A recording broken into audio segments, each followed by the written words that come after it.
আমরা শুরু করে দিচ্ছি। অন্য কোনো প্রশ্ন করবা না? পড়াশোনা সম্পর্কিত বা লেকচার সম্পর্কিত প্রশ্ন থাকলে ক্লাস শেষে করবা। প্রথমেই আমরা দেখতে পাচ্ছি বাংলা সাহিত্যের আধুনিক যুগ, তার মানে আমরা অলরেডি প্রাচীন এবং মধ্যযুগ শেষ করে ফেলেছি। এ দুটো তোমাদের জন্য খুব গুরুত্বপূর্ণ, কারণ হচ্ছে যেহেতু স্পেশাল বিসিএস, তোমার সাহিত্য থেকেই থাকবে 5। তার মানে সাহিত্য নিয়ে আমরা খুব বেশি পরিশ্রম করব না। তবে বিশেষ করে যারা বাংলাতে পরীক্ষা দিবা, বাংলার জন্য, তাদের জন্য খুব জরুরি তারা খুব ভালো করে পড়বা। বাকিদের জন্য সাহিত্য অল্প করে পড়াবো, এর মধ্যে যতটুকু মনে থাকে ততটুকু। এটা নিয়ে আলাদা প্যারা নেওয়ার আর দরকার নাই, কারণ কোত্থেকে আসবে, কমন আসবে কিনা আমরা আসলে বলতে পারি না। তারপরও কমন আসার মতো করেই আমরা পড়াচ্ছি।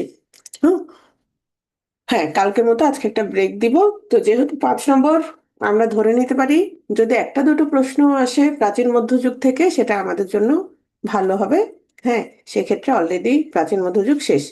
এখন আসো, আমরা কাদের নিয়ে আলোচনা করব বা কি নিয়ে আলোচনা করব। প্রথমে আমরা চলে যাচ্ছি বাংলা সাহিত্যের আধুনিক যুগ। এগুলো তোমরা যারা 50 দিবা তারা নিশ্চয়ই 51 দিবা, 52 দিবা, সবার জন্যই কাজে লাগবে। বাংলা সাহিত্যের আধুনিক যুগ শুরু। আধুনিক যুগের বৈশিষ্ট্য কি আমরা শুরুতেই দেখেছিলাম।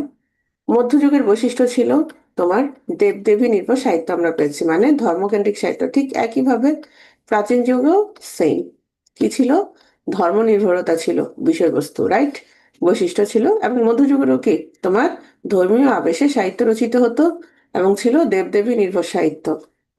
দেবদেবী নির্ভর সাহিত্য। এখন আসো আধুনিক যুগের বৈশিষ্ট্য। এই প্রথম আমরা দেখতে পেলাম আধুনিক যুগে মানুষ মুখ্য, মানে এখানে মানুষের কথা বলা হচ্ছে, মানবতাই হলো একমাত্র কাম্য।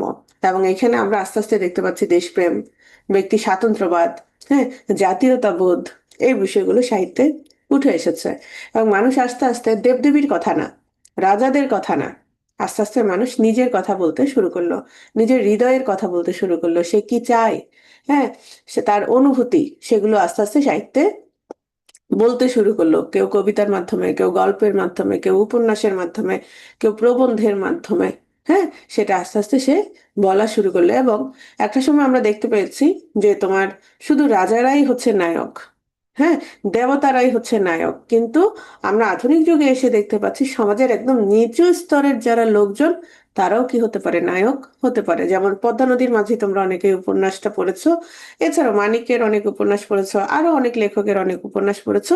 তো সেখানে আমরা কি দেখতে পাচ্ছি, একদম দারিদ্র পীড়িত মানুষজন কি হচ্ছে, উপন্যাসের নায়ক হচ্ছে, রাইট। তো এগুলো হচ্ছে আধুনিক যুগের বৈশিষ্ট্য। এখন আসো যুগ সন্ধিক্ষণ। এখানে একটা বিষয় আছে, তোমাদেরকে বলি। সেটা হচ্ছে, ধরো আমরা পড়েছি 1201 থেকে 1800 পর্যন্ত হচ্ছে মধ্যযুগ, আর 1801 থেকে বর্তমান, হ্যাঁ, এই মুহূর্ত পর্যন্ত হচ্ছে আধুনিক যুগ। এখন আমার কথা হচ্ছে, ধরো ধরো আহ 1700 1799 1799 সালের ডিসেম্বরের 31 তারিখও কি ছিল, মধ্যযুগ। মানে দিনে দিনেই কি আধুনিক যুগ চলে আসছে? মানে একদিনেই কি এই বিবর্তন, একদিনেই কি সব চেঞ্জ হয়ে গেছে? বিষয়টা তো তা না। বিষয়টা হচ্ছে আস্তে আস্তে কি হয়, চেঞ্জ হয়। তো আমরা দেখেছি মধ্যযুগের শেষের দিকে কার আবির্ভাব ঘটেছিল, বাংলা সাহিত্যের একজন বিশিষ্ট কবি, তার নাম হচ্ছে অন্নদামঙ্গ, যিনি লিখেছেন কি নাম, ভারতচন্দ্র রায়গুণাকর। তাকে আমরা বলেছি মধ্যযুগের শেষ কবি। এবং তিনি অনেকটা কি ছিলেন, আধুনিক কবিদের মতো ছিলেন। হ্যাঁ, তিনি হচ্ছেন আমরা তাকে নাগরিক কবিও বলেছি। এই যে ভারতচন্দ্রের মৃত্যুর পর কত সালে 1760 সালে, এই 1760 সাল থেকে 100 বছর, মানে 1860, আমরা জানি 1861 সালে বাংলা সাহিত্যের বিখ্যাত মহাকাব্য, একমাত্র সার্থক মহাকাব্য মেঘনাদ বধ কাব্য প্রকাশিত হয়েছে। এই যে মেঘনাদ বধ কাব্য প্রকাশিত হয়েছে, এই যে 100 বছর, 1860, অর্থাৎ ভারতচন্দ্রের মৃত্যুর পর থেকে এই মাইকেলের আগমন পর্যন্ত, এই যে 100 বছর, এই 100 বছরকে বলা হয় যুগ সন্ধিক্ষণ। মানে হচ্ছে মধ্যযুগের শেষ, আধুনিক যুগের শুরু। যুগ সন্ধিক্ষণ। যুগ সন্ধি মানে কি, দুটো যুগের মিলন, রাইট, দুটো যুগের মিলন।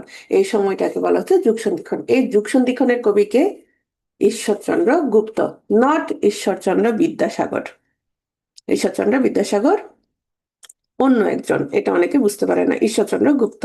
ওনাকে বলা হয় যুগ সন্ধিক্ষণের কবি। কেন? কারণ এই কবির মধ্যে আমরা মধ্যযুগের বৈশিষ্ট্য যেমন পেয়েছি, আবার আধুনিক যুগের বৈশিষ্ট্য পেয়েছি। তাহলে যদি প্রশ্ন আসে যুগ সন্ধিক্ষণের কবিকে, তিনি হচ্ছেন ঈশ্বরচন্দ্র গুপ্ত। তাহলে আমরা একটু ঈশ্বরচন্দ্র গুপ্ত সম্পর্কে দেখে নেই।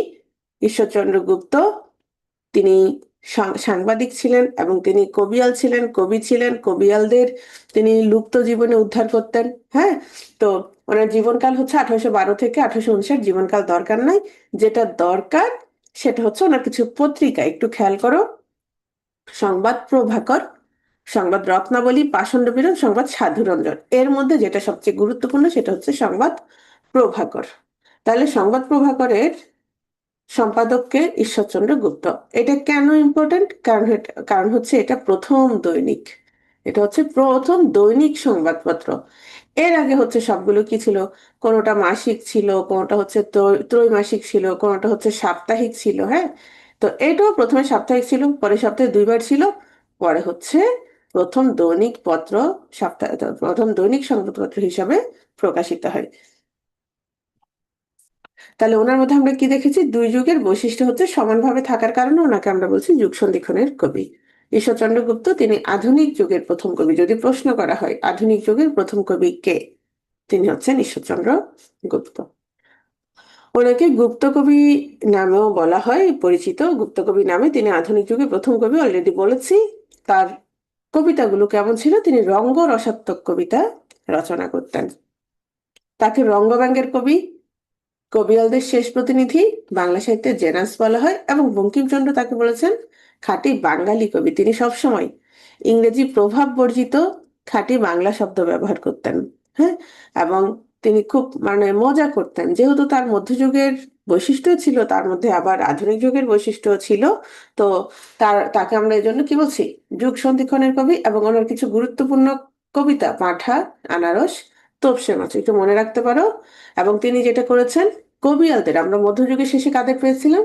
কবিয়ালদের পেয়েছিলাম। হ্যাঁ, শায়ের, কবিওয়ালা, এদের লুপ্ত প্রায় জীবনী উদ্ধার করেছেন তিনি। গ্রামে গ্রামে ঘুরে বেড়াতেন, কবিগান বাঁধতেন এবং এদের হচ্ছে জীবনীগুলো তথ্যগুলো সংগ্রহ করে জীবনী রচনা করেছেন। সম্পাদিত পত্রিকা অলরেডি বলেছি সংবাদ প্রভাকর, জাস্ট এটা মনে রাখো। এটা হচ্ছে 1839 সালে দৈনিক সংবাদপত্র হিসেবে পরিণত হয়। ওনার কিছু পংক্তি এখান থেকে এটা মনে রাখো, এটা হচ্ছে একটা পরীক্ষায় আসছিল। তুমি মা কল্পতরু, আমরা সব পোষা গরু, শিখিনি শিং বাঁকানো। আচ্ছা, তাহলে আমরা একটু ওনার কিছু বিষয় নিয়ে একটু মনে করার চেষ্টা করি। তাহলে বলো তো, যুগ সন্ধিক্ষণের কবি কে? যুগ সন্ধিক্ষণের কবি কে? ঈশ্বরচন্দ্র গুপ্ত। তাকে কি বলা হয়? বঙ্কিমচন্দ্র তাকে কি বলেছেন? খাঁটি বাঙালি কবি। কবিয়ালদের জীবনী বাঁধতেন, তাই না? কবিয়ালদের জীবনী সংগ্রহ করেছিলেন। হ্যাঁ, ওনার 3টা কবিতার নাম বলছি, একটাও কি মনে আছে কারো? তপসে মাছ, পাঠা, নারাজ। ভেরি গুড, ওকে। আমরা এখন চলে যাচ্ছি বাংলা গদ্য সাহিত্যের বিকাশ। সেটা হচ্ছে, আমরা দেখেছি 1801 থেকে আধুনিক যুগের সূত্রপাত। তো আধুনিক যুগের বৈশিষ্ট্য তো অলরেডি বলেছি।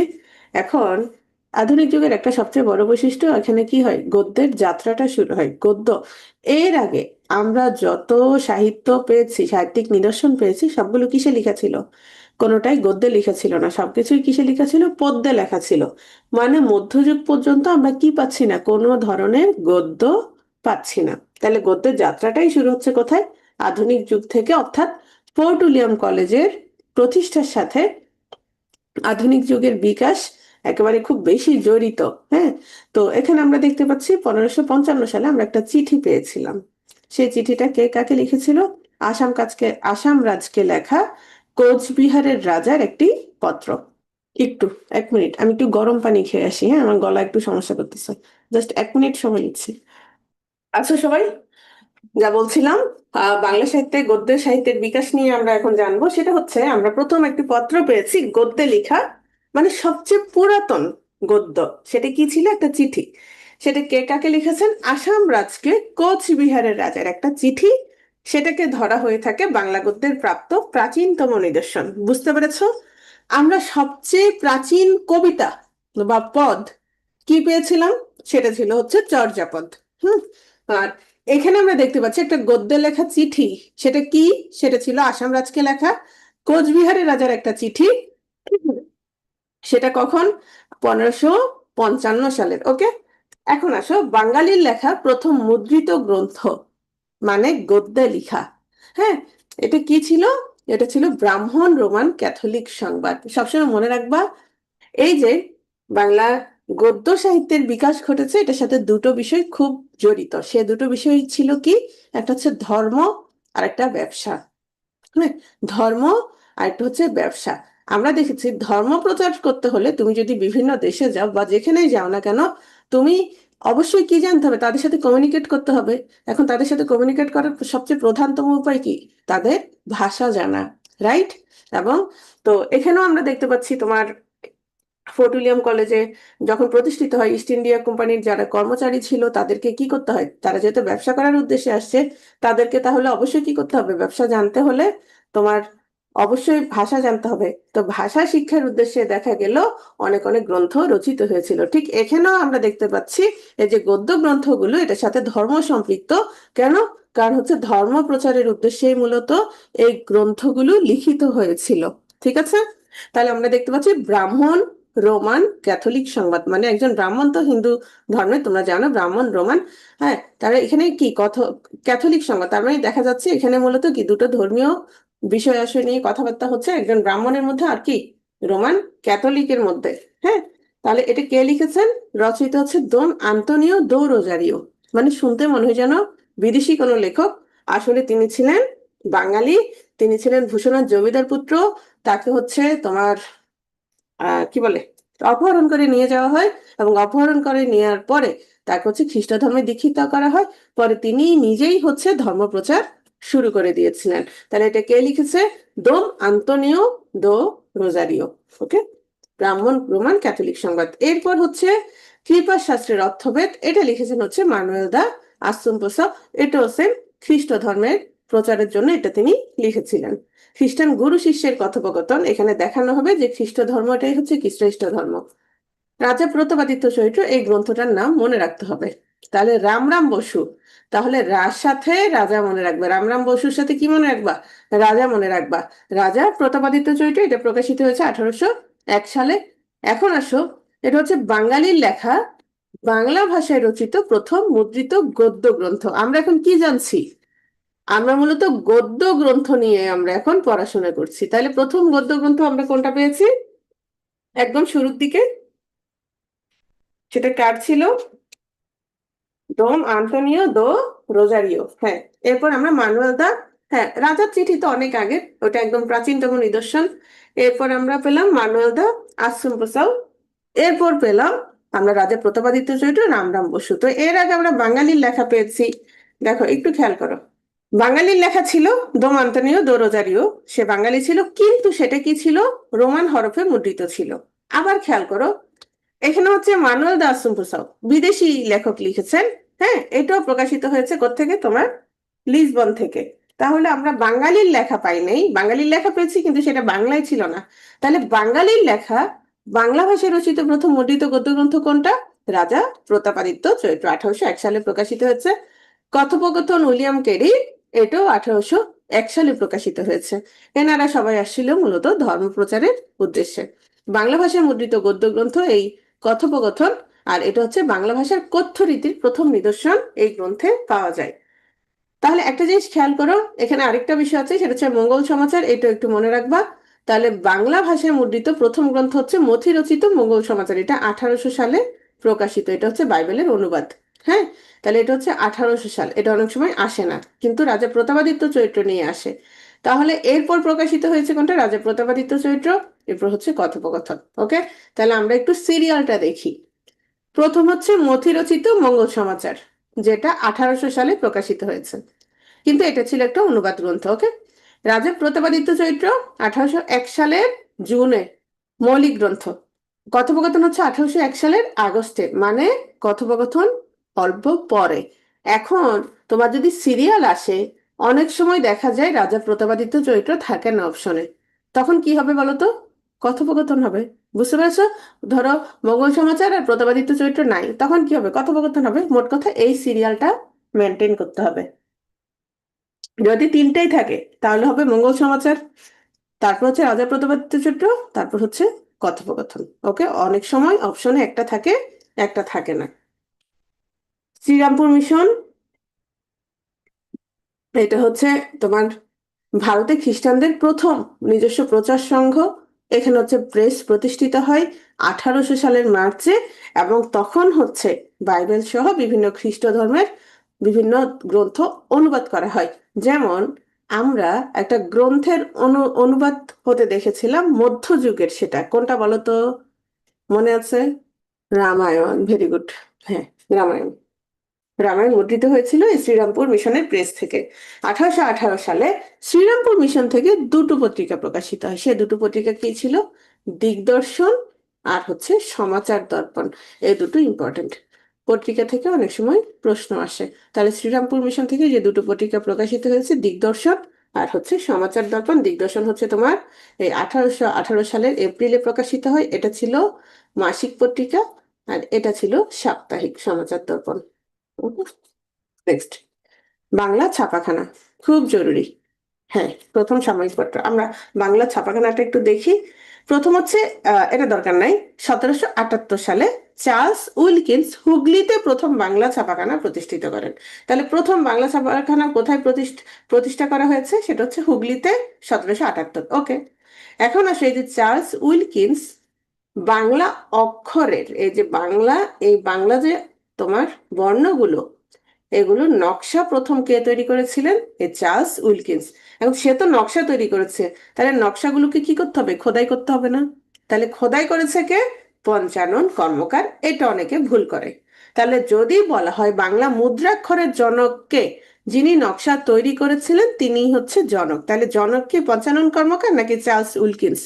অবশ্যই চার্লস উইলকিন্স। তাহলে বাংলা মুদ্রাক্ষরের জনক হচ্ছে চার্লস উইলকিন্স, আর পঞ্চানন কর্মকার হচ্ছে ওনার নির্দেশ অনুসারে অক্ষরটা খোদাই করে। শেষ।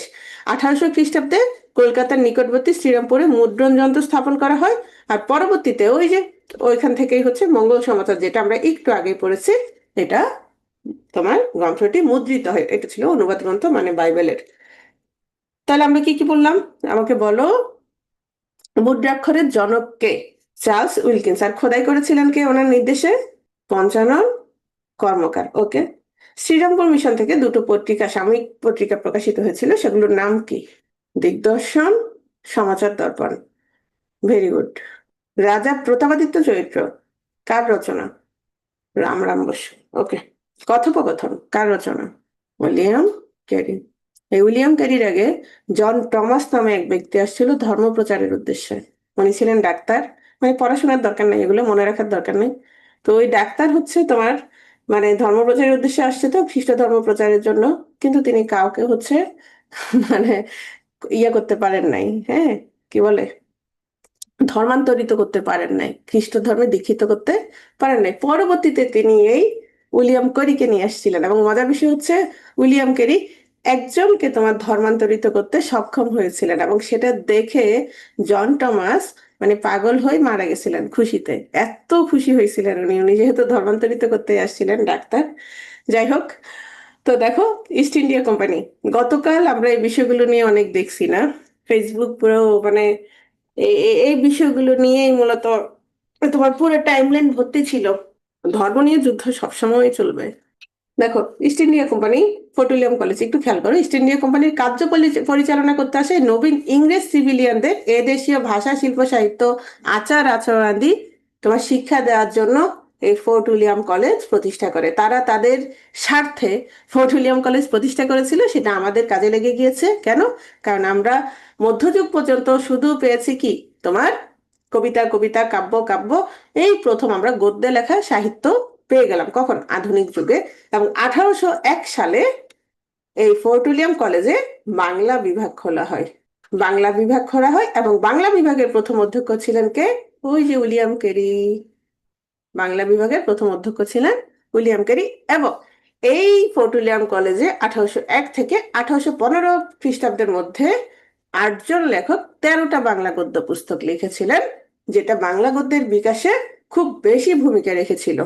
ওকে, এখন আসো, ক্যারি সাহেবের মুন্সি, হ্যাঁ, এই যে উইলিয়াম ক্যারি যখন দেশে আসে, তো তিনি তো বাংলা জানতেন না, তখন রামরাম বসু হচ্ছে উইলিয়াম ক্যারিকে বাংলা শিখিয়েছিলেন। এজন্য রামরাম বসুকে বলা হয় ক্যারি সাহেবের মুন্সি, মানে পণ্ডিত, মানে শিক্ষক। ওকে, তাহলে আমরা একটু দেখতে পাচ্ছি ফোর্ট উইলিয়াম কলেজ কবে প্রতিষ্ঠিত হয়েছিল? 1800 সালে। বাংলা বিভাগ কবে খোলা হয়েছিল?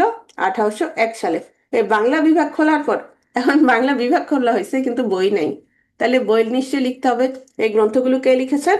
এই 8জন লেখক প্রায় 13টা বাংলা গদ্য লিখেছিলেন। উইলিয়াম ক্যারি, তিনি ছিলেন ফোর্ট উইলিয়াম কলেজের বাংলা বিভাগের অধ্যক্ষ। তিনি হচ্ছে 1793 সালে এসেছিলেন। এগুলোর দরকার নেই, সাল আসবে না। তার দুটো গ্রন্থ, এই দুটো গ্রন্থ মনে রাখতে হবে। এগুলো কি কি? কথোপকথন এবং ইতিহাসমালা, এই দুটো মনে রাখবা।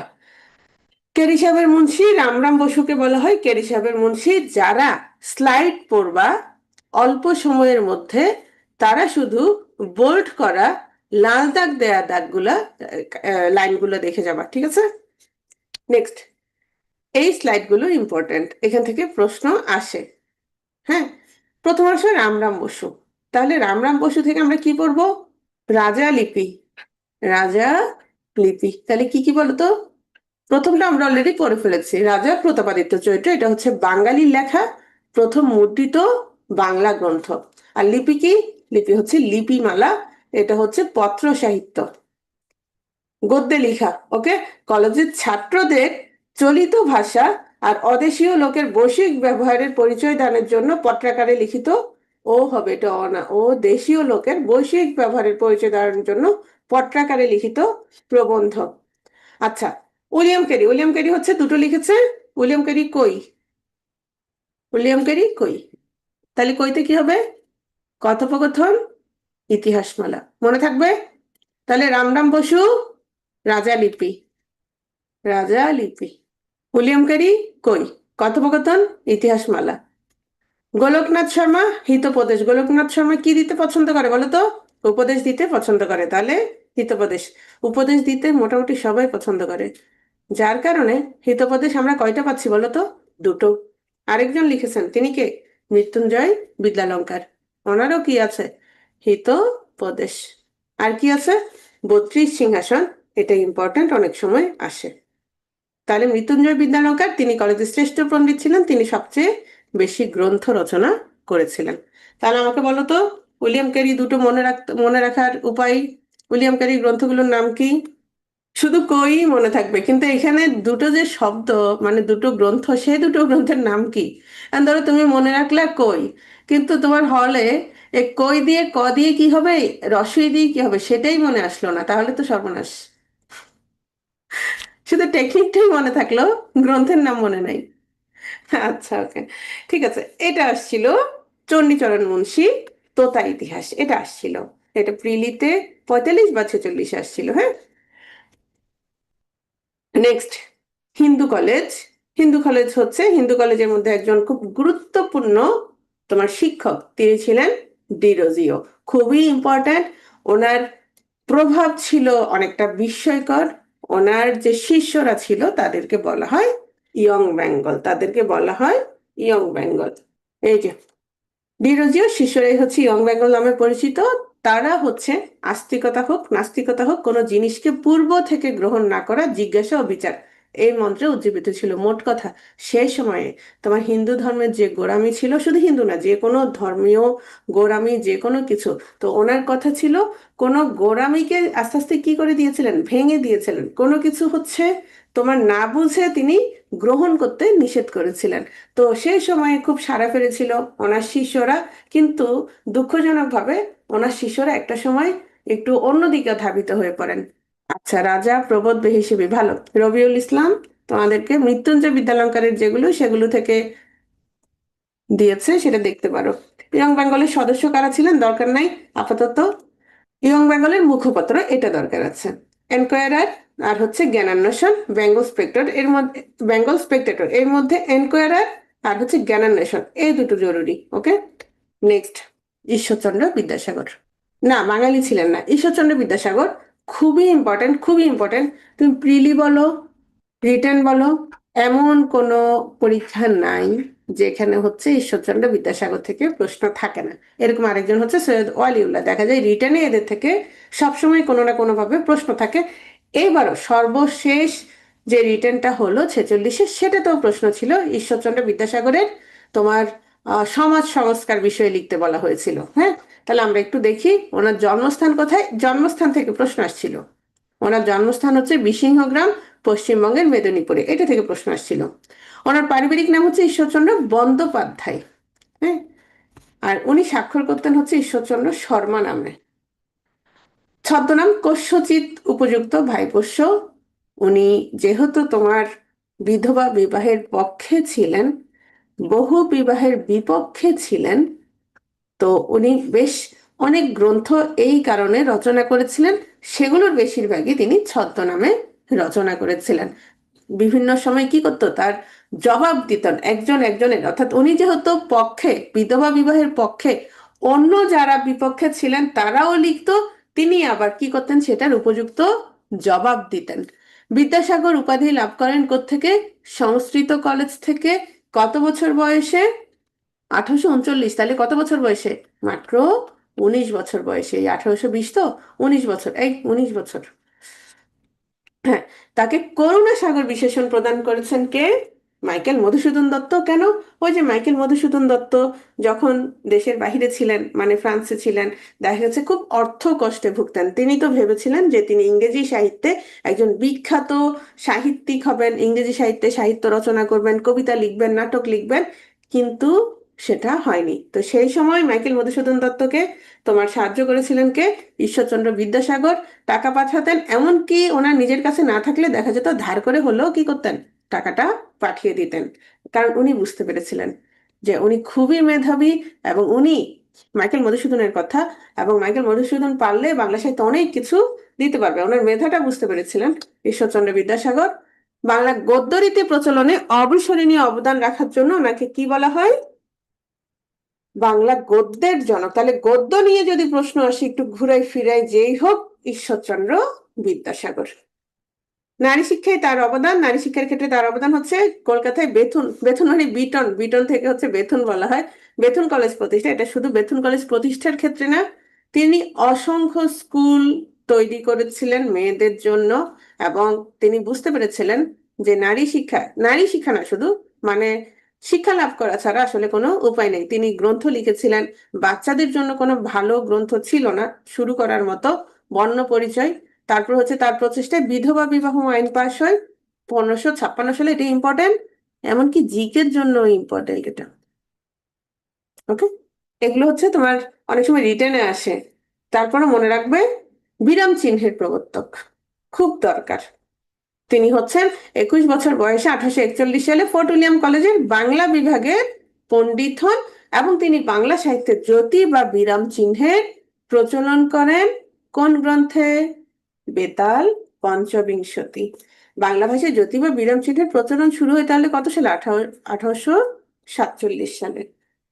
ওনার কিছু গ্রন্থ অনুবাদ গ্রন্থ, মৌলিক রচনা। এই মৌলিক রচনার মধ্যে হচ্ছে কিছু নিজের নামে লিখেছেন, আবার কিছু হচ্ছে বেনামে লিখেছেন। এছাড়া ওনার কিছু শিশুতোষ গ্রন্থ আছে, স্কুল পাঠ্যগ্রন্থ আছে, সেগুলো আমরা একটু দেখি। প্রভাবতী সম্ভাষণ। সে সময় ওনার খুব মন খারাপ ছিল। কেন মন খারাপ ছিল? কারণ ওই যে বিধবা বিবাহের পক্ষে লিখতে গিয়ে ওনাকে অনেক ধরাশায়ী হতে হয়েছিল, অনেকের বিদ্রূপের সম্মুখীন হয়েছিল। তো সেই সময় ওনার বন্ধুর একটা মেয়ে প্রভাবতী, তার সাথে ওনার খুব ভালো সময় কাটতো।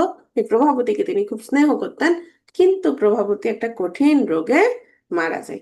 এই তখন তিনি খুব কষ্ট পান। তখন তিনি লিখেছিলেন প্রভাবতী সম্ভাষণ। বিধবা বিবাহ প্রচলিত হওয়া উচিত কিনা, বহু বিবাহ রহিত হওয়া উচিত কিনা। তাহলে বিধবা বিবাহ দেখলেই বুঝে যাবে এটাকে লিখেছেন ঈশ্বরচন্দ্র বিদ্যাসাগর। সেম বহু বিবাহ, বাল্য বিবাহের দোষ, সংস্কৃত ভাষা ও সংস্কৃত শাস্ত্র বিষয়ক প্রস্তাব, এগুলো সবগুলো হচ্ছে ওনার মৌলিক রচনা। মৌলিক রচনা বেনামি, অতি অল্প হইল, আবার অতি অল্প হইল। হুম, ব্রজবিলাস এটা আসতে পারে, আসছিল, রত্ন পরীক্ষা আসছিল, রত্ন পরীক্ষা আবারও মনে রাখবা। বর্ণ পরিচয় দেখো, ওনার থেকে প্রশ্ন হচ্ছে অল্প, তাহলে এই স্লাইডগুলো বা ওনার যে গ্রন্থগুলো সবগুলো পড়ে ফেলতে হবে, এখানে আর কোনো কথা নেই। এটাই হচ্ছে কথা, এটাই হচ্ছে মূল কথা। যে ঈশ্বরচন্দ্র বিদ্যাসাগর সম্পর্কে সবকিছুই জানতে হবে, শেষ। একটা প্রশ্ন হলো আসতে পারে, যদি আসে আর কি। বর্ণ পরিচয়, এটা হচ্ছে ক্লাসিক মর্যাদা লাভ করে, কারণ হচ্ছে তোমার সেই সময় শিশুদের জন্য ভালো কোনো বই ছিল না। বোধোদয়, কথামালা, আখ্যানমঞ্জরি আর হচ্ছে শব্দমঞ্জরি। আচ্ছা, অনুবাদ গ্রন্থগুলো একটু দেখো। এই যে বেতাল পঞ্চবিংশতি, তাহলে এটা কোত্থেকে অনুদিত হয়েছে? হিন্দি বৈতাল 25 থেকে। বাঙ্গালার ইতিহাস, তাহলে ইতিহাস যেহেতু আছে কার? হিস্ট্রি অফ বেঙ্গল, কার? জন ক্লার্ক মার্শম্যানের। Bhranti Bilas, comedy of Errors. Shakuntala, Shakuntala যেহেতু আছে তাহলে কার হবে? অবশ্যই কালিদাসের সংস্কৃত নাটক অভিজ্ঞান শকুন্তলম থেকে। সীতার বনবাস, তাহলে সীতা যেহেতু আছে কোত্থেকে হবে? রামায়ণ থেকে নেওয়া হয়েছে। জীবনচরিত হচ্ছে চেম্বার্সের বায়োগ্রাফি বঙ্গানুবাদ। ব্যাকরণ, সংস্কৃত ব্যাকরণের উপক্রমণিকা ব্যাকরণ কৌমুদী, হ্যাঁ, এটা মনে রাখবা। বিদ্যাসাগর চরিত আত্মচরিত, আত্ম মানে নিজ, তাহলে আত্মচরিত কে লিখেছেন? তিনি নিজে লিখেছেন। আর বিদ্যাসাগর চরিত পরবর্তীতে ওনার ছেলে এই নামে প্রকাশ করেছেন, এই তো। তাহলে এটা হচ্ছে বাংলা সাহিত্যের প্রথম আত্মজীবনী। তবে মধ্যযুগেও আমরা আত্মজীবনী পেয়েছি, কিন্তু সেটা কি তিনি নিজে লিখেছিলেন বলতো? মধ্যযুগে কার জীবনী পেয়েছিলাম আমরা? মধ্যযুগে কার? হ্যাঁ, শ্রী চৈতন্যের জীবনী পেয়েছি, কিন্তু তিনি কি নিজে লিখেছেন? তিনি তো এক লাইনও লিখেন নাই। তিনি এক লাইনও লিখেন নাই, কিন্তু ওনার নামে কি আছে? একটা যুগের সৃষ্টি হয়েছে, হ্যাঁ। তাহলে এটা হচ্ছে বাংলাদেশের প্রথম আত্মজীবনী। নিজে যখন লিখেছেন তখন আত্মচরিত, আর ছেলে যখন প্রকাশ করেছে তখন হচ্ছে বিদ্যাসাগর চরিত, প্রকাশ হচ্ছে 1891। বৈতাল পঞ্চবিংশতি, বৈতাল 25 থেকে অনুদিত গ্রন্থ কি? বেতাল পঞ্চবিংশতি। এটা কেন ইম্পর্টেন্ট? কারণ হচ্ছে এটা দশম সংস্করণে সর্বপ্রথম জ্যোতিচিহ্নের সফল প্রয়োগ হয়। কোন সংস্করণে এটা আসবে না। যদি প্রশ্ন আসে এভাবে আসতে পারে যে ঈশ্বরচন্দ্র বিদ্যাসাগর প্রথম জ্যোতিচিহ্নের সফল প্রয়োগ করেন কোন গ্রন্থে, তাহলে কি হবে? বেতাল পঞ্চবিংশতি। প্রভাবতী সম্ভাষণ অলরেডি বলেছি, এটা হচ্ছে মৌলিক গ্রন্থ, এটা আমরা জানি বাংলা সাহিত্যের। একই সাথে এটা হচ্ছে শোকগাথা। আচ্ছা, তাহলে আমাকে কিছু প্রশ্নের উত্তর দাও, তোমরা সবাই বলবা। মনে একটা ব্যাকরণের নাম বলো, একটা বললে হবে। ব্যাকরণ কৌমুদী, ভেরি গুড। ঈশ্বরচন্দ্র কোন নামে স্বাক্ষর করতেন? ঈশ্বরচন্দ্র শর্মা নামে। ওনাকে বিদ্যাসাগর উপাধি কে দেয় বা কোন প্রতিষ্ঠান দেয়? আহা, আহা, হিন্দু কলেজ না। তার আত্মজীবনী কি নাম? আত্মচরিত, ভেরি গুড। তিনি প্রথম কোন গ্রন্থে বিরাম চিহ্নের প্রয়োগ করেছেন, সফল প্রয়োগ করেছেন? Betal Panchabingshati, very good. ওনার একটা শিশুতোষ গ্রন্থ যেটা ক্লাসিক মর্যাদা লাভ করে, কি নাম? গদ্যের প্রথম শিল্পী কে? ঈশ্বরচন্দ্র বিদ্যাসাগর। ওনার জন্ম কোথায়? পশ্চিমবঙ্গের মেদিনীপুরে। ওকে, পশ্চিমবঙ্গের মেদিনীপুরে। ভ্রান্তি বিলাস কোন গ্রন্থের অনুবাদ? Comedy of errors, very good. আচ্ছা, কি বললে? বিদ্যাসাগর উপাধি নিয়ে কি যেন একটা প্রশ্ন আমি খেয়াল করি নাই মেসেজে। বিদ্যাসাগর উপাধি কে দিয়েছে? কোন কলেজ? হ্যাঁ, কোন কলেজ বলো? সংস্কৃত কলেজ, হ্যাঁ, সংস্কৃত কলেজ। কত সালে? কত বছর বয়সে? 1839 সালে, মানে 19 বছর বয়সে। তাকে করুণার সাগর কে বলেছেন? মাইকেল মধুসূদন দত্ত। ওনার প্রথম মৌলিক গ্রন্থ কোনটি? প্রভাবতী সম্ভাষণ, very good. Michael Madhusudan Dutta, Michael Madhusudan Dutta. দেখো দুটো টাইটেল, একটা হচ্ছে মাইকেল, আবার দত্ত। কেন? এটা তো হিন্দুদের টাইটেল, আবার এটা হচ্ছে খ্রিস্টানদের টাইটেল। তিনি হচ্ছেন দত্ত কুলে, মানে দত্ত বংশে জন্মগ্রহণ করেছিলেন রাজনারায়ণ দত্তের পুত্র মধুসূদন দত্ত।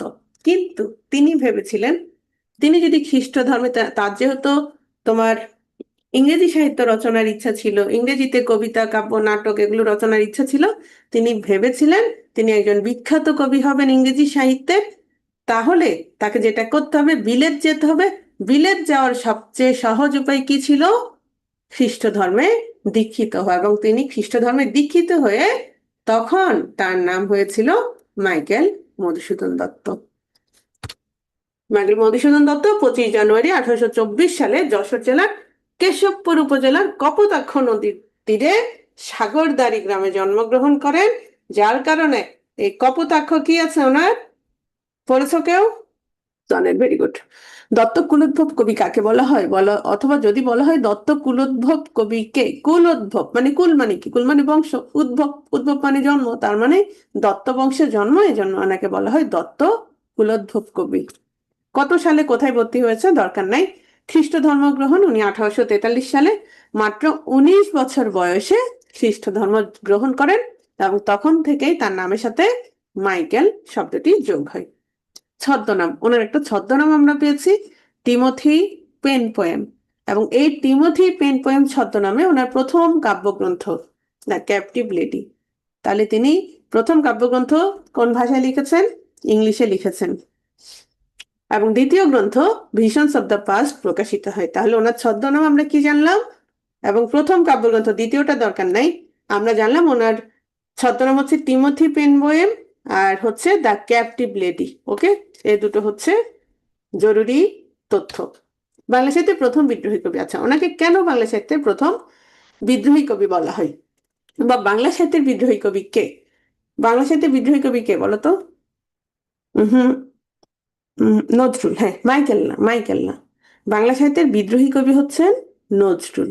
বাংলা সাহিত্যের বিদ্রোহী কবি হচ্ছেন নজরুল। তবে তিনি কিসের কিসের বিরুদ্ধে বলেছেন, কেন বিদ্রোহী কবি বলা হচ্ছে? তিনি শোষণের বিরুদ্ধে বলেছেন, রাইট? শোষণ, অন্যায়, নির্যাতন, ব্রিটিশদের বিরুদ্ধে বলেছেন। হ্যাঁ, অন্যায়ের বিরুদ্ধে বলেছেন, এজন্য তাকে বলা হয় কি, বিদ্রোহী কবি। পরাধীনতার বিরুদ্ধে বলেছেন, ভেরি গুড। হ্যাঁ, বৈষম্যের বিরুদ্ধে আর বলতে হবে না। তাহলে তোমরা বুঝতে পেরেছো যে কেন তাকে বিদ্রোহী বলা হচ্ছে। এখন আসো, কিন্তু আমরা মাইকেলকে কেন বিদ্রোহী বলছি? এই যে প্রাচীন যুগ থেকে মধ্যযুগ পর্যন্ত আমরা দেখেছি একই ধরনের কি কবিতা, পদ সবাই রচনা করে যাচ্ছে, এবং আমরা দেখেছি লাস্টে কি থাকে, যে কোনো কবিতার লাইনে লাস্টে কি থাকে, মিল থাকে কিনা, মিল থাকে কিনা? হ্যাঁ, মিল থাকে। তিনি প্রথম এ ধারাটা কি করলেন, ভেঙে দিলেন। কি থাকে লাস্টে, মিত্র থাকে। মিত্র মানে কি বলতো, মিত্র মানে বন্ধু। হ্যাঁ, তিনি প্রথম কি নিয়ে আসলেন, অমিত্রাক্ষর ছন্দ, মানে লাস্টে কি থাকবে না, মিল থাকবে না। বুঝতে পেরেছো? হ্যাঁ। এছাড়াও তিনি কি করলেন, তিনি যখন দেশে ফিরলেন দেখলেন আসলে কেউই ভালো করে নাটক নাটক লিখতে পারছে না, কাব্য লিখতে পারছে না। যারা নাটক লিখছে, যে নাটকগুলো মঞ্চায়িত হচ্ছে, এগুলো আসলে কোনো নাটকের মধ্যে পড়েন না।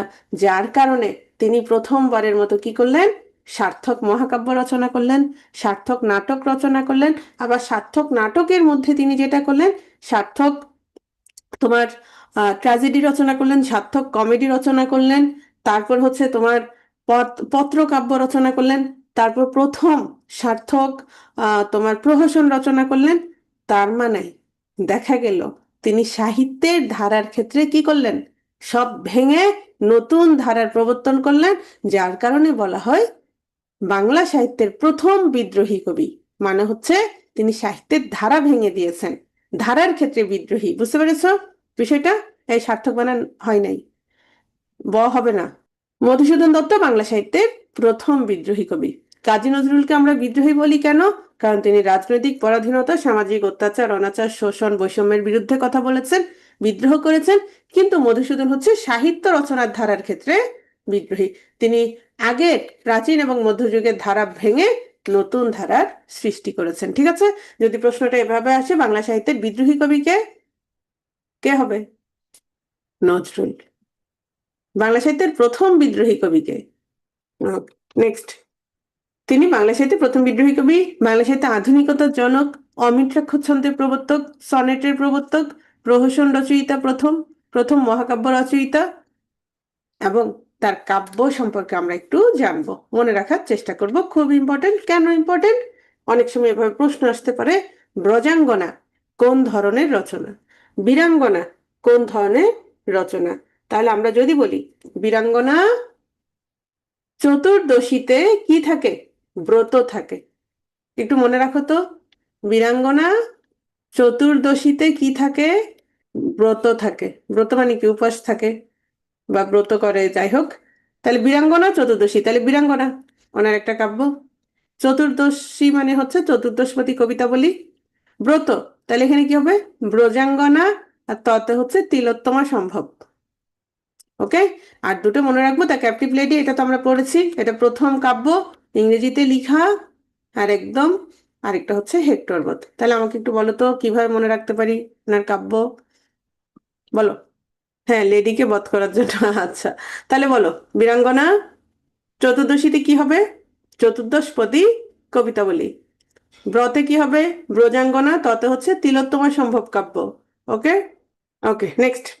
এখন আসো, ওনাকে বলা হয় ক্ষণিকের অতিথি, কারণ খুব অল্প সময়, মাত্র 6 থেকে 7 বছরের মধ্যে তিনি আমরা দেখেছি বাংলা সাহিত্য জগতে সবকিছুর কি করেছেন, মানে ধারা ভেঙে সবকিছু সার্থক মহাকাব্য, সার্থক নাটক, সার্থক ট্র্যাজেডি, সার্থক কমেডি, সার্থক প্রহসন সবকিছুই রচনা করেছেন, এবং বাংলা সাহিত্যকে 6 বছরে, কত বছর, 600 না 6000 বছর, 600 বছর না, আরো অনেক বেশি এগিয়ে দিয়েছেন। ওকে, নেক্সট, দ্য ক্যাপটিভ লেডি, এটা হচ্ছে ওনার প্রথম রচিত প্রকাশিত কাব্য। তারপর তিলোত্তমা সম্ভব কাব্য, এটা হচ্ছে বাংলা সাহিত্যে অমিত্রাক্ষর ছন্দে লিখিত প্রথম কাব্য। তাহলে যদি প্রশ্ন আসে অমিত্রাক্ষর ছন্দে লিখিত প্রথম কাব্য কোনটি, সেটি হচ্ছে তিলোত্তমা সম্ভব কাব্য। নেক্সট, ব্রজাঙ্গনা। আচ্ছা, ব্রজাঙ্গনা তাহলে দেখেই বোঝা যাচ্ছে, হ্যাঁ, রাধা কৃষ্ণের প্রেম বিষয়ক গীতিকাব্য, প্রথম নাম ছিল হচ্ছে রাধা বিরহ। বীরাঙ্গনা কাব্য বাংলা ভাষায় লেখা প্রথম সার্থক পত্র কাব্য, বীরাঙ্গনা। হ্যাঁ, এই কাব্য পত্রগুলো কে কারা লিখেছে? মোট 11টা পত্র আছে। পুরাণের 11 জন নারী চরিত্র স্বামী বা প্রেমিকের উদ্দেশ্যে এই পত্রগুলো লিখেন। যেমন ধরো, মহাভারতের 5 ভাই, 5 ভাই স্ত্রীর নাম কি? পঞ্চপাণ্ডবের স্ত্রীর নাম দ্রৌপদী। হ্যাঁ, তো এরকম চিঠি আছে যে দ্রৌপদী কাকে লিখেছে? অর্জুনকে লিখেছে। এরকম 11টা পত্র আছে। কিন্তু প্রেমিকের উদ্দেশ্যে লিখছে ঠিক আছে, কিন্তু স্বামীর উদ্দেশ্যে কি? স্বামীর উদ্দেশ্যে পত্রে কি কি থাকে বলো তো? স্বামীর উদ্দেশ্যে যখন পত্র লেখা হয় হোয়াটসঅ্যাপে, মেসেঞ্জারে, কি থাকে কে বলতে পারবে? আলু 1 কেজি, ডায়াপার, শসা, পুদিনা পাতা। হ্যাঁ, এই হচ্ছে অবস্থা, এই হচ্ছে পত্র। আচ্ছা, তাহলে আমরা দেখতে পাচ্ছি বীরাঙ্গনা কাব্য, বীরাঙ্গনা, তাহলে এটার সাথে মনে থাকবে কিভাবে? বীরাঙ্গনা, তাহলে মহিলা, তারা কি লিখেছেন? তারা চিঠি লিখেছেন। মহিলারা একটু কথা বলতে বেশি পছন্দ করে। হ্যাঁ, তারা চিঠি লিখেছেন কাকে? পুরাণের 11 জন নারী তাদের স্বামী বা প্রেমিকের উদ্দেশ্যে এই পত্রগুলো লিখেছেন। ওকে, নেক্সট, চতুর্দশপদী কবিতা বলি। চতুর্দশপদী কবিতা, এটা তো বোঝাই যাচ্ছে, এটা হচ্ছে সনেট সংকলন। 102টা সনেট আছে, আর প্রথম সনেট হচ্ছে বঙ্গভাষা। প্রথম সনেট হচ্ছে বঙ্গভাষা। ওকে, হেক্টর বধ অলরেডি বলেছি। হেক্টর বধ হচ্ছে তোমার হোমারের, দেখলেই তো বোঝাচ্ছে, যেহেতু হেক্টর আছে, হোমারের ইলিয়ড মহাকাব্যের প্রথম কয়েকটি স্বর্গের গদ্যে রচিত অনুবাদ। হ্যাঁ, স্বর্গ মানে হচ্ছে অধ্যায়। এখন আসো, যে কোনো সময় বলেছিলাম, যে কোনো লেখকের, যে কোনো লেখকের ভাইরাল লেখা নিয়ে, ভাইরাল লেখা মানে যেটা তুমি যে লেখকের নাম জানলে ওই রচনাটার নাম আসবেই আসবে। যেমন ধরো দীনবন্ধু মিত্র, ওনার একটা রচনার নাম বলো শুধু, নীলদর্পণ, তার মানে এটা হচ্ছে ওনার ভাইরাল রচনা। তাহলে যেটা ভাইরাল গ্রন্থ, সেটা নিয়ে আমরা কিভাবে জানবো? খুব ভালো করে জানবো, বিস্তারিত জানবো। ঠিক আছে, মেঘনাদ বধ কাব্য রচনা করেছেন কে? মধুসূদন দত্ত। এটা বাংলা সাহিত্যের প্রথম এবং প্রথম সার্থক মহাকাব্য। প্রথম, ঠিক আছে, আবার কি সার্থক মহাকাব্য? বাংলা সাহিত্যে আরো মহাকাব্য আছে, যেমন ধরো হেমচন্দ্রের বৃত্ত সংহার, নবীনচন্দ্রের হচ্ছে রৈবত্যক কুরুক্ষেত্র প্রবাস, তারপর হচ্ছে কায়কবাদের মহাশ্মশান। কিন্তু না, আলাউলের কাব্য মহাকাব্য না। আহমদুল্লাহ আলাউলের কাব্য হচ্ছে মহাকাব্য না। ঠিক আছে, তো এই যে আমি যে কাব্যগুলোর কথা বলেছি এগুলো মহাকাব্য, কিন্তু একটাও কি নয়, একটাও সার্থক নয়। তাহলে বাংলা সাহিত্যের একমাত্র সার্থক মহাকাব্য কোনটা? সেটা হচ্ছে মেঘনাদ বধ কাব্য। মেঘনাদ বধ কাব্য। ওকে, এখন আসো, তোমরা যেটা বলছো বিভীষণের প্রতি মেঘনাদ, এটা হচ্ছে ছোট্ট একটা অংশ, আর কিছু না। উৎসর্গ করা হয়েছে রাজা দিগম্বর মিত্রকে, কাহিনী নেওয়া হয়েছে রামায়ণ থেকে। মেঘনাদ, এটা দেখলেই তো বুঝতে পারছো, রামায়ণ থেকে। কাব্যের নায়ককে রাবণ। কখনো কি দেখেছো ভিলেন কখনো? হ্যাঁ, সেটাই বলছি, সার্থক কিসের জন্য বলছি, যে কোনো কিছু সার্থক হওয়ার জন্য কিছু বৈশিষ্ট্য লাগে। শোনো, আমার কথাটা খেয়াল করো। ধরো একটা উপন্যাস, হ্যাঁ, তুমি ধরো এই উপন্যাসটা 10 মিনিটের মধ্যে পড়ে ফেললা, তাহলে আমাকে বলো তো এটা উপন্যাস হবে কিনা? যে জিনিসটা 10 মিনিট থেকে আধা ঘন্টার মধ্যে পড়ে ফেলা যাবে সেটা উপন্যাস হবে না। সেটা হলে কি হতে পারে? সেটা হলে কি হতে পারে? ছোট গল্প, রাইট? ছোট গল্প। তাহলে কি তুমি সেটাকে উপন্যাস বলবা? বলবো না। কেন? ওই যে বৈশিষ্ট্যের সাথে যাচ্ছে না। তাহলে যে কোনো কাব্য, সেটা উপন্যাস বলো রচনা বলো, মানে যে কোনো রচনা সার্থক হওয়ার জন্য কিছু বৈশিষ্ট্যে তার সাথে যেতে হবে।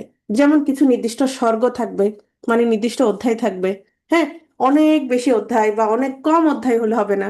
তারপর হচ্ছে তোমার নির্দিষ্ট রসে সেটা তোমার কি হতে হবে? রচিত হতে হবে। তারপর মহাকাব্য, যেহেতু মহাকাব্য মানে বোঝাই যাচ্ছে এটা প্রেক্ষাপট অনেক বিশাল, তাহলে এটা স্বর্গ মত্ত পাতাল ব্যাপী কি থাকবে? বিস্তৃত থাকবে। বুঝতে পেরেছো? তাহলে দেখো তোমাদের যে প্রশ্নটা, এই যে মহাকাব্যের কিছু বৈশিষ্ট্য থাকবে, এখানে বৈশিষ্ট্য আছে, আমি জানি তোমরা এই প্রশ্নগুলো করবা। হ্যাঁ, তো মহাকাব্যের কাহিনী কাব্যে পৌরাণিক বা ঐতিহাসিক ঘটনা এখানে থাকবে। মহাকাব্যের স্বর্গ বিভাজন থাকবে, মানে স্বর্গ মানে কি? অধ্যায়। কমপক্ষে 8টি, সর্বাধিক হচ্ছে 30টি স্বর্গ থাকতে পারে। হ্যাঁ, এই যে কাহিনী কি হবে? স্বর্গমত্ত পাতাল পর্যন্ত বিস্তৃত থাকবে। বুঝতে পেরেছো? তাহলে এই বৈশিষ্ট্যগুলো যদি ফুলফিল করতে না পারে, তাহলে সেটা কি সার্থক হবে না হবে না? হবে না।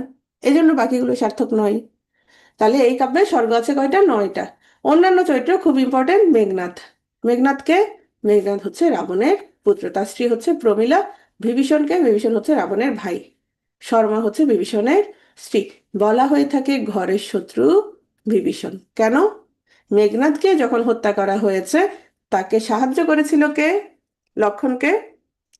মেঘনাদের চাচা, রাইট?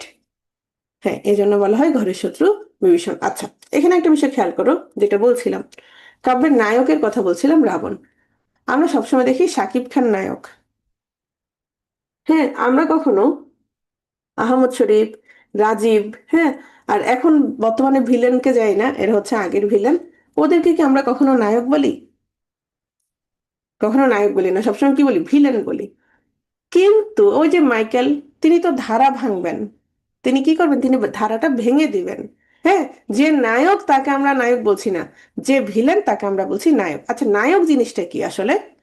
ধরো তুমি যখন সিনেমা দেখবা বা নাটক দেখবা, তো সেখানে একজনকে কেন্দ্র করেই তো কি হবে? সেই কাহিনীটা আবর্তিত হবে, রাইট? এখন এই যে মেঘনাদ বধ কাব্য তোমরা যদি পড়ে থাকো বা যখন পড়বে, তোমরা দেখবা পড়তে পড়তে পড়তে পড়তে তোমার না রাবণের জন্য দুঃখ লাগবে। উল্টো রাবণ এখানে মূলত ভিলেন, কিন্তু আমরা দেখতে পাচ্ছি রাবণকে কেন্দ্র করেই কি হচ্ছে? কাহিনীটা আবর্তিত হচ্ছে। বুঝতে পেরেছো? এই সেম পার্সন। রাবণ আর মেঘনাদ সেম কেন হবে? মেঘনাদ হচ্ছে রাবণের ছেলে। একটু খেয়াল করো সবাই। হ্যাঁ হ্যাঁ, মানে সে হচ্ছে এখানে প্রধান চরিত্র। তুমি পড়তেছো পড়তেছো, তোমার রাবণের জন্য খারাপ লাগবে। কেন? রাবণের ভাই মরে যাচ্ছে, তারপরে ছেলে মরে যাচ্ছে, আস্তে আস্তে সবাই, রাবণের সব ধ্বংস হয়ে যাচ্ছে। তোমার আস্তে আস্তে রাবণের জন্য খারাপ লাগতে শুরু করবে, এবং রাবণকে ঘিরেই হচ্ছে দেখা যাচ্ছে তোমার কাহিনীটা আবর্তিত হচ্ছে। যার কারণে এই কাব্যের নায়ক হচ্ছে রাবণ। হ্যাঁ, এখন আসো, প্রথম স্বর্গে কবি বীর রসে কাব্য রচনার কথা বলেছেন। গাইব মা বীর রসে ভাসি।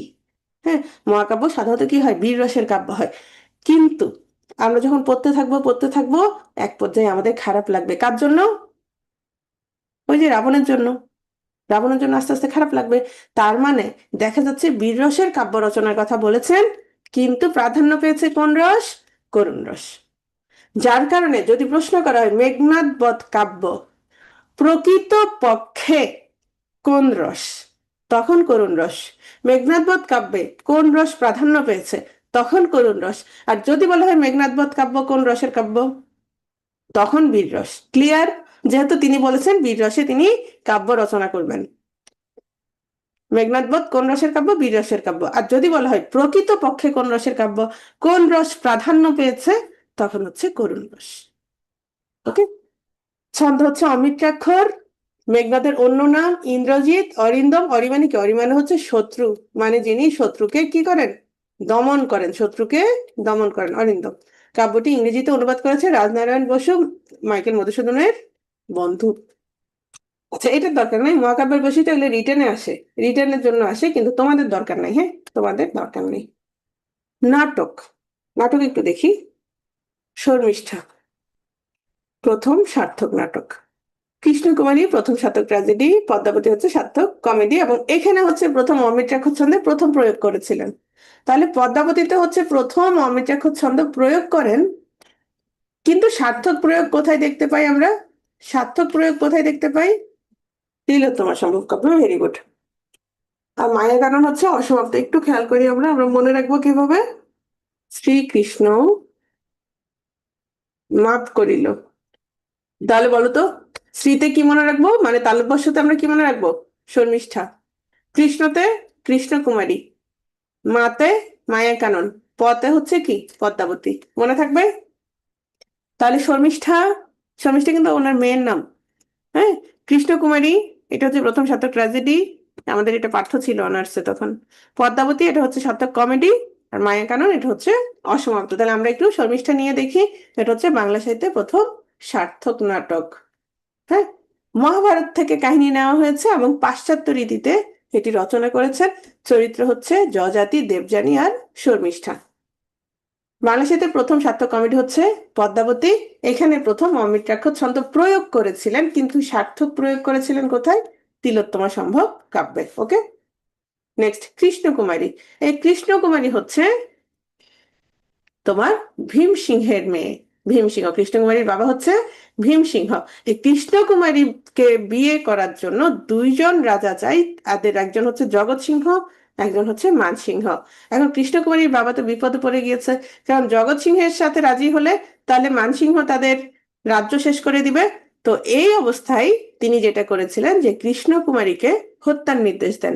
তো কৃষ্ণকুমারী সেটা জেনে তিনি নিজেই হচ্ছে আত্মহত্যা করেন, যার কারণে বলা হয়ে থাকে কৃষ্ণকুমারী হচ্ছে বাংলা সাহিত্যের প্রথম সার্থক ট্র্যাজেডি।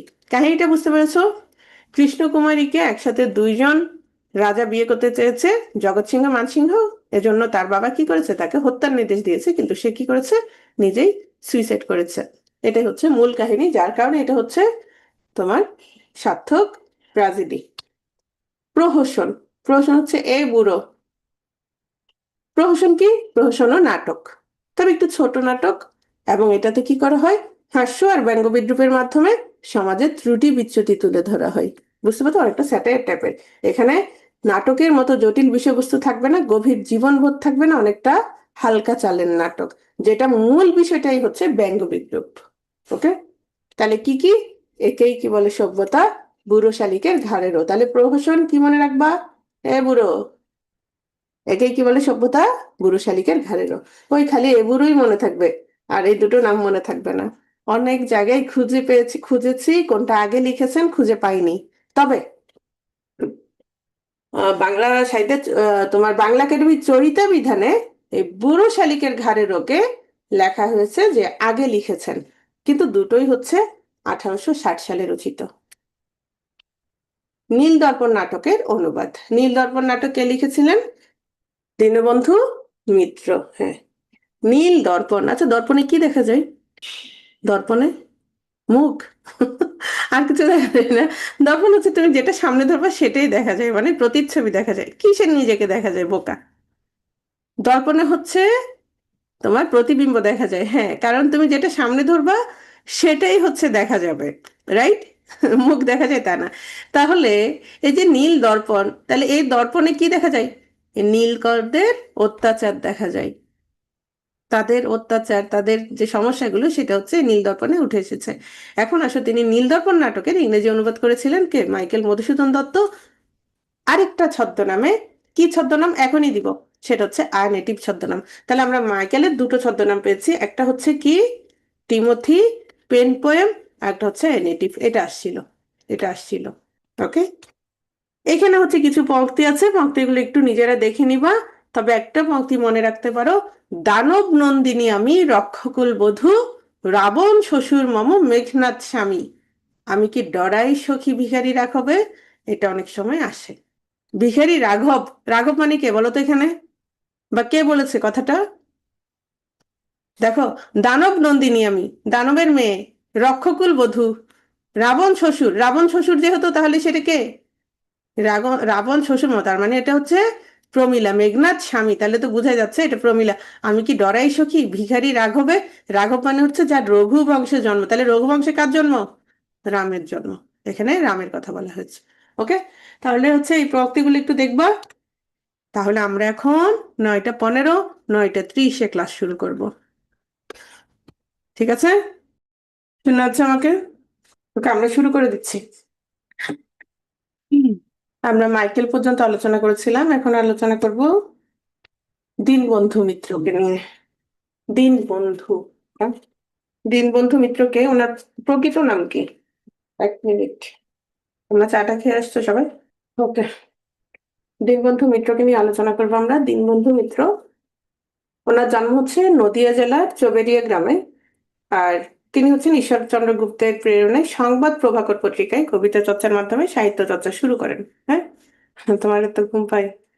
আচ্ছা, তো তিনি দেখো, শুধু তিনি না, আরো অনেকেই শুরুর দিকে এই সংবাদ প্রভাকর পত্রিকায় কবিতা চর্চা বা সাহিত্য চর্চার মাধ্যমেই হচ্ছে তোমার সাহিত্য জগতে প্রবেশ করেন। যেমন আমরা দেখেছি তোমার বঙ্কিমচন্দ্র চট্টোপাধ্যায়ের ক্ষেত্রেও একই। তো মানে প্রকৃত নাম হচ্ছে গন্ধর্ব নারায়ণ মিত্র। হ্যাঁ, দীনবন্ধু মিত্র তিনি ডাক বিভাগে চাকরি করতেন। পরবর্তীতে যখন লুসাই যুদ্ধ চলে সেই সময় তিনি সফলভাবে ডাক বিভাগ পরিচালনা করেন, তখন তাকে এই উপাধিটা দেওয়া হয়। ও আর আরো একটা উপাধি হচ্ছে রায় বাহাদুর। ওনার নাটক হচ্ছে নীল দর্পণ, নবীন তপস্বিনী, আর হচ্ছে লীলাবতী, কমলে কামিনী। আমরা একটু নীল দর্পণ সম্পর্কে জানি। এখানে মূলত কি, এটাতে হচ্ছে নীলকরদের অত্যাচারের চিত্র এই নাটকের বিষয়বস্তু। এখন যদি প্রশ্ন হয় যে কোন এলাকার বা কোন অঞ্চলে, সেটা হচ্ছে মেহেরপুরের কৃষকদের উপর নীলকরদের নির্মম নির্যাতনের চিত্র ফুটে উঠেছে। এটি প্রথম বাংলা নাটক যা ইংরেজিতে অনুদিত হয়, এবং এই দর্পণ নাটক হচ্ছে বাংলা গণনাটকের সূতিকাগার। আচ্ছা, এর আগে আমরা কার নাটক পেয়েছি? দীনবন্ধুর আগে কার নাটক পেয়েছি বলো? মাইকেলের নাটক। আচ্ছা, মাইকেলের নাটকে আমরা কি দেখেছি এই সাধারণ মানুষের কথা কি আমরা দেখেছি? না, তিনি পুরাণ থেকে হচ্ছে কি নিয়েছেন, চরিত্রগুলো নিয়েছেন, কাহিনী নিয়েছেন। রাইট? হ্যাঁ, আমরা মানে একদম গরিব দুঃখী মানুষের কথা কিন্তু সেখানে দেখতে পাচ্ছি না। তাহলে এই যে নীলদর্পণ নাটকের প্রথমবারের মতো আমরা দেখছি এটা গণনাটকের সূতিকাগার। এটাতে প্রথম গণের কথা, জনগণের কথা কি করে হচ্ছে এখানে বলা হচ্ছে। এবং এটা হচ্ছে আঙ্কেল টমস কেবিনের আদলে এই নাটকটা রচিত। আচ্ছা, আঙ্কেল টমস কি? এটা হচ্ছে একটা দাসত্ব বিরোধী উপন্যাস। হ্যারিয়েট বিচার স্টো লেখক। উপন্যাসটার নাম কি? Uncle Tom's cabin. তিনি কি ছিলেন? সেই আঙ্কেল টম হচ্ছে তোমার কি ছিলেন? দাস ছিলেন। তো এই যে দাসত্ব বিরোধী উপন্যাস, এই দাসত্ব বিরোধী উপন্যাসটা প্রকাশিত হওয়ার পরে তোমার দাস প্রথার বিরুদ্ধে সবাই সোচ্চার হয়, এবং একসময় কি হয়, দাস প্রথা লোপ পায়। ঠিক একইভাবে নীলদর্পণ যখন প্রকাশিত হয়, এখানে কি বিষয়টা দেখানো হলো? এখানে নীলকরদের অত্যাচারের চিত্র দেখানো হয়েছে। এটা প্রকাশিত হওয়ার পর তোমার ইংরেজিতে অনুদিত হয়, ব্রিটিশ পার্লামেন্টে আলোচিত হয়, এবং এক সময় গিয়ে নীল চাষ বন্ধ হয়। বুঝতে পেরেছো বিষয়টা কেন? তাহলে কেন এটার সাথে আঙ্কেল টমস কেবিনের তুলনা করা হচ্ছে, বা কেন এর আদলে এই নাটকটা রচিত হয়েছে বুঝতে পেরেছো কেন? কারণ এখানে হচ্ছে তোমার আঙ্কেল টমস কেবিনের দাসদের বিরুদ্ধে, বিরুদ্ধে না, মানে দাসত্ব বিরোধী উপন্যাস। এর এটা কি, নীলকর দের মানে যে অত্যাচার, নীলকরদের বিরোধী উপন্যাস। ওকে, নেক্সট। নীল দর্পণকে বলা হয় বাংলাদেশের নাটক। কেন? এটা তোমার, আচ্ছা, তার আগে আরো কিছু পড়া আছে, সেগুলো পড়ে নি। এর ইংরেজি অনুবাদ হচ্ছে দ্য ইন্ডিগো প্ল্যান্টিং মিরর। এটাকে অনুবাদ করেছেন, আমরা অলরেডি পড়ে ফেলেছি, সেটা হচ্ছে অ্যানাটিভ ছদ্মনামে মাইকেল মধুসূদন দত্ত, এবং প্রকাশক হচ্ছে পাদ্রি জেমস লং। এই লংকে 1,000 টাকা অর্থদণ্ডে দণ্ডিত করেছিল, এবং চরিত্র ছিল তোরাব, ক্ষেত্রমণি, নবীন মাধব। সাহিত্যিক মূল্য থেকে সামাজিক মূল্য বেশি কেন? ধরো, আমরা তো একটু আগে বলেছি যে কোনো রচনার কি থাকে, একটা বৈশিষ্ট্য থাকে। হ্যাঁ, এবং সেই বৈশিষ্ট্য ফুলফিল হলেই সেটা কি হয়, সেটা সার্থক হয়। আচ্ছা, তো আবার কিছু কিছু খুব উৎকৃষ্ট রচনা থাকে, খুব ভালো মানের রচনা থাকে। হ্যাঁ, তো নীল দর্পণে আমরা দেখতে পাচ্ছি এটা সাহিত্যিক মূল্য চাইতে এটা সামাজিক মূল্য বেশি কেন? কারণ ওই যে আমি একটু আগে বলেছি, এটি ইংরেজিতে অনুদিত হয়েছে, ব্রিটিশ পার্লামেন্টে আলোচিত হয়েছে, পরবর্তীতে নীল চাষ বন্ধ হয়েছে। এটাকে বলা হয় বাংলাদেশের নাটক। কারণ কারণ হচ্ছে এটা প্রকাশ, মুদ্রণ, তারপর হচ্ছে মঞ্চায়িত, সবকিছুই কোথায় হয়? সবকিছুই হচ্ছে বাংলাদেশে। তাহলে নাটকটির ঘটনা বাংলাদেশের, রচনা মুদ্রণ, প্রকাশ, প্রথম মঞ্চায়ন সবকিছুই বাংলাদেশে বলে একে বলা হয় বাংলাদেশের নাটক। এবং এটা দেখার সময় যখন মঞ্চায়িত হয়েছিল তখন কে জুতা মেরেছিলেন? ঈশ্বরচন্দ্র বিদ্যাসাগর। কেন জুতা মেরেছিলেন কেন? কারণ নীলকরদের অত্যাচার তখন মানে তার অভিনয়টা এত জীবন্ত ছিল, এত জীবন্ত ছিল। হ্যাঁ, তখন কি অভিনয়টা এত রিয়েলিস্টিক ছিল, সে হচ্ছে ক্ষোভে দুঃখে জুতা ছুঁড়ে মেরেছিল। হ্যাঁ, সধবার একাদশী, এটা হচ্ছে ইয়ং বেঙ্গলদের যে অধপতন সেটা এখানে দেখানো হয়েছে। কেন্দ্রীয় চরিত্র হচ্ছে অটল এবং তার বন্ধু নিমাই। তারা মদ্যপান করতো, তারপর হচ্ছে যে বেশ্যা আসক্তি, হ্যাঁ, এই বিষয়গুলো কিভাবে তাদের জীবনকে ধ্বংস করে দিয়েছিল, এটা তোমার সধবার একাদশীতে তুলে ধরা হয়েছে। এটাও অনার্সে পাঠ্য ছিল, এখনো মনে হয় আছে এগুলো। সধবার একাদশী তাহলে একটু মনে রাখবা, এটা হচ্ছে প্রহসন। কার প্রহসন? দীনবন্ধু মিত্রের প্রহসন। বিয়ে পাগলা বুড়ো, এটাও সেম, এটাও প্রহসন। তাহলে আমরা কি কি বললাম বলো? প্রথমে পড়েছি নীল দর্পণ। নীল দর্পণ কে তোমার অনুবাদ করেছেন? মাইকেল মধুসূদন দত্ত। কি ছদ্মনামে? এই নেটিভ ছদ্মনামে। ইংরেজি অনুবাদের কি নাম? বাংলা গণনাটকের সূতিকাগার কোনটি? কোন উপন্যাসের সাথে তুলনা করা হয়েছে নীল দর্পণকে? Very good. বাংলাদেশের নাটক কোনটি, বা কোন নাটককে বলা হয় নীল দর্পণকে? কোন নাটকের সামাজিক মূল্য চাইতে সাহিত্যিক মূল্য বেশি? সরি, সাহিত্যিক মূল্য চাইতে সামাজিক মূল্য বেশি? নীল দর্পণ। ওকে। সধবার একাদশী কি ধরনের রচনা? সধবার একাদশী কি ধরনের রচনা? প্রহসন। বিয়ে পাগলা না, বুড়ো শালিকের ঘাড়েরও কার রচনা? মাইকেল। আর বিয়ে পাগলা বুড়ো দীনবন্ধু। ওকে, এখন আমরা আলোচনা করবো বঙ্কিমচন্দ্রকে নিয়ে। বঙ্কিমচন্দ্র, ওনার জন্ম হচ্ছে পশ্চিমবঙ্গের 24 পরগনা জেলার কাঁঠালপাড়া গ্রামে। অনেক সময় পোলাপাইন দুষ্টামি করে, যখন অনেক গরম পড়ে, লাইফে গরমে সবকিছু ভুলে গেছি, শুধু ভুলি নাই ইখতিয়ার উদ্দিন মোহাম্মদ বখতিয়ার খলজি, অথবা পশ্চিমবঙ্গের 24 পরগনা জেলার কাঁঠালপাড়া। এটাও ভুলি না, এটাও আমার একদম মানে সবসময় মনে পড়ে, পশ্চিমবঙ্গের 24 পরগনা জেলার কাঁঠালপাড়া, তাই না? আচ্ছা, জন্ম মৃত্যু দরকার নাই, হ্যাঁ, যেহেতু তোমার কি এটা হচ্ছে স্পেশাল, এই জন্য। হ্যাঁ, পালামো কে লিখেছে বলো? পালামো কে লিখেছে? বঙ্কিমচন্দ্র। সঞ্জীব চন্দ্র। সঞ্জীব চন্দ্র তার বড় ভাই, হ্যাঁ, বড় ভাই। এবং তিনি হচ্ছেন, এরা সবাই কি ছিলেন? ডিসি ছিলেন, ডেপুটি ম্যাজিস্ট্রেট ছিলেন, কিন্তু তার ভাই হচ্ছে ছেড়ে দিয়েছিল। তার ভাই ভ্রমণ করতে পছন্দ করতেন, হ্যাঁ, ভ্রমণ বিষয়ক গ্রন্থ লিখতেন। আচ্ছা, যাই হোক, উপাধি হচ্ছে সাহিত্য সম্রাট। যেহেতু সাহিত্যে প্রথম কোন বিষয়টা নিয়ে আসছেন বলতো?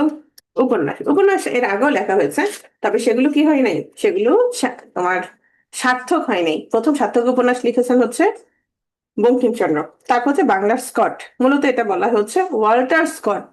সরি, ওয়াল্টার স্কট হচ্ছে স্কটল্যান্ডের বিখ্যাত উপন্যাস রচয়িতা এবং কবি। তো ওনার রচনার একটা বৈশিষ্ট্য হচ্ছে, ওনার উপন্যাসের ধরন হচ্ছে সেখানে কি থাকবে, ইতিহাস থাকবে এবং রোমান্স থাকবে। তো এই ওয়াল্টার স্কটের তোমার আদর্শের অনুসারী হচ্ছে কি বঙ্কিমচন্দ্র। ওনার উপন্যাসও আমরা দেখতে পাচ্ছি ইতিহাস থাকছে এবং রোমান্স থাকছে, যার কারণে ওনাকে বলা হচ্ছে বাংলার স্কট। ঋষি বলে, কারণ তিনি কি ছিলেন? তিনি অনেক বেশি গোরা ছিলেন। হ্যাঁ। তারপর হচ্ছে রায় বাহাদুর, এটা হচ্ছে তোমার ইংরেজরা ওনাকে উপাধি দিয়েছেন। আর হচ্ছে তোমার ছদ্মনাম হচ্ছে কমলাকান্ত। এই নামে হচ্ছে ওনার প্রবন্ধ আছে। ওকে। বঙ্কিমচন্দ্র আমরা একটু দ্রুত পড়বো, স্লো। আচ্ছা, তিনিও কোথায় কবিতা প্রকাশ করার মাধ্যমে সাহিত্যিক হিসেবে যাত্রা শুরু করেছেন? সংবাদ প্রভাকর। সংবাদ প্রভাকর কার? ঈশ্বরচন্দ্র গুপ্ত। এবং তাকে বলা হয় আধুনিক বাংলা উপন্যাসের জনক। ওকে। তাহলে যদি বলা হয় বাংলার স্কটকে ওয়াল্টার স্কট না, বঙ্কিমচন্দ্র। ওকে। ওনার সম্পাদিত পত্রিকা হচ্ছে বঙ্গদর্শন। মনে রাখবা, এটা যেহেতু আর আসে নাই, আসতে পারে।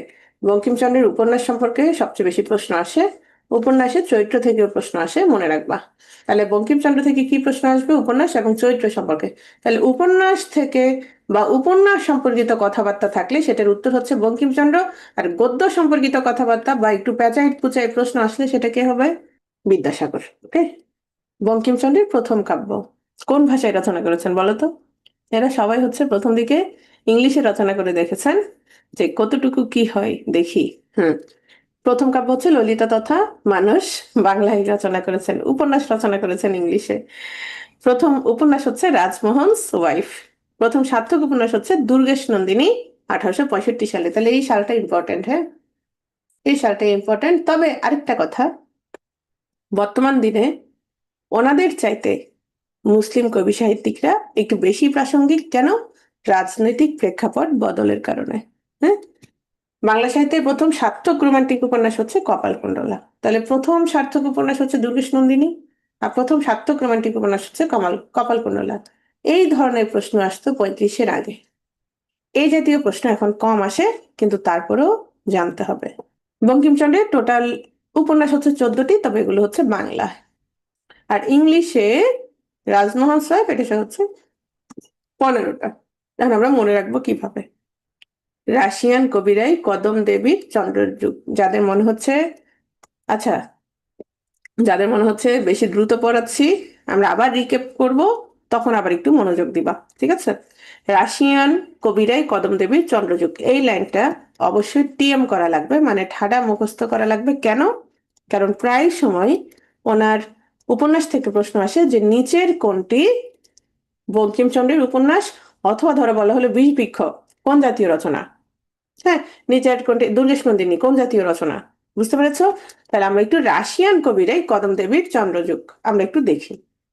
প্রথমে আসে রাধারানী, শীতে সীতারাম, আনতে হচ্ছে আনন্দমঠ, ওকে, কবিরাই কপালকুণ্ডলা, বিষবৃক্ষ, রাতে রাজসিংহ, ইতে ইন্দিরা।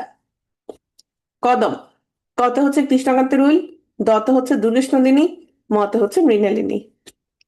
দেবীর দেবী চৌধুরানী, রতে হচ্ছে রজনী। চন্দ্রযুগ, চন্দ্রতে হচ্ছে চন্দ্রশেখর, যুগে হচ্ছে যুগলাঙ্গরীয়। মানে ঠাডা মুখস্থ, টানা মুখস্থ, ওকে।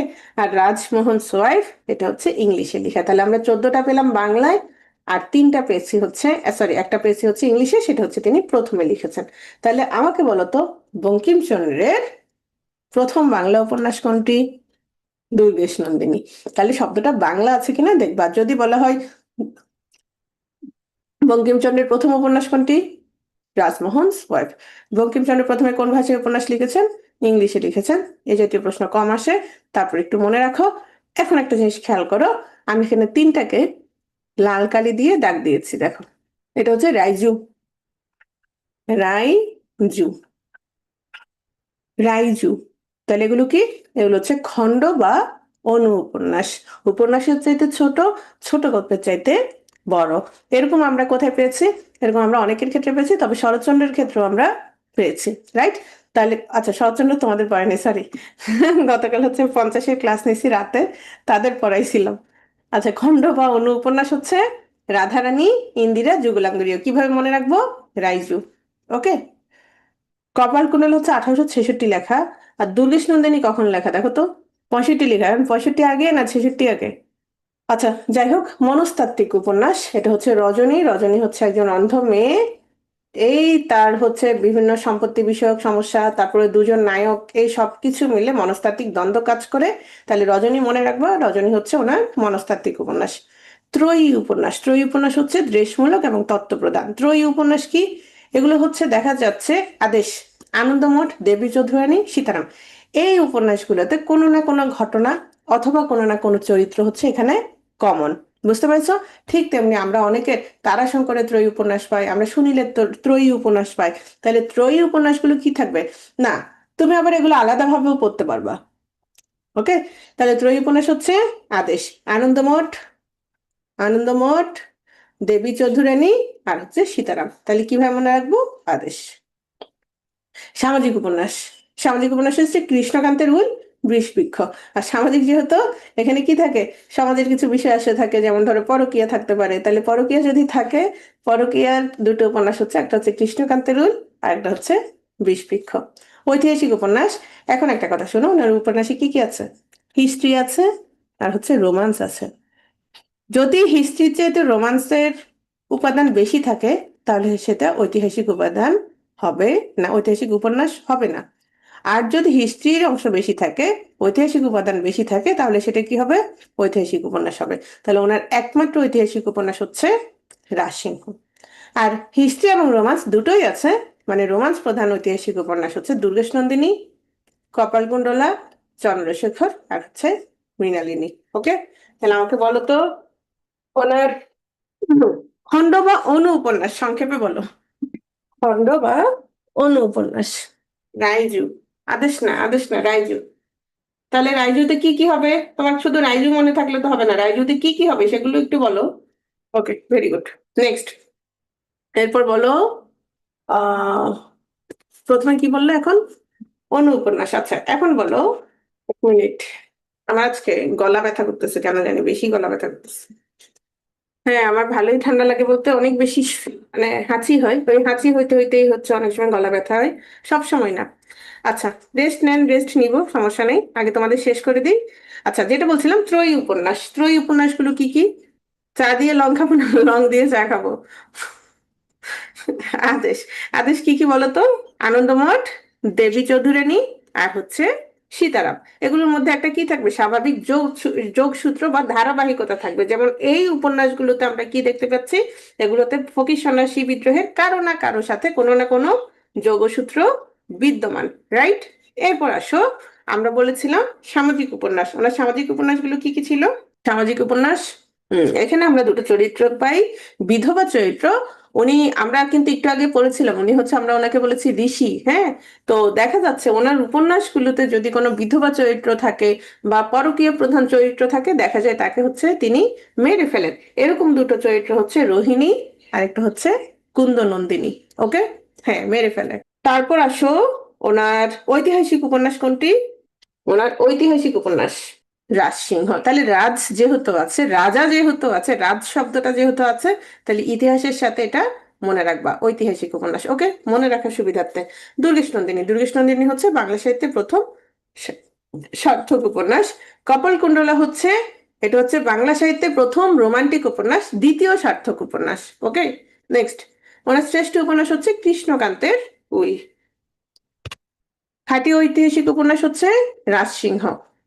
ত্রয়ী উপন্যাস আদেশ, আনন্দমঠ, দেবী চৌধুরানী, সীতারাম। এগুলো কিন্তু আমরা বারবার বলছি। মনস্তত্ত্ব বিশ্লেষণমূলক উপন্যাস হচ্ছে রজনী। চরিত্র হচ্ছে রজনী, শচীন্দ্র, অমরনাথ, আর হচ্ছে লবঙ্গলতা। বঙ্কিমচন্দ্রের প্রবন্ধ খেয়াল করো।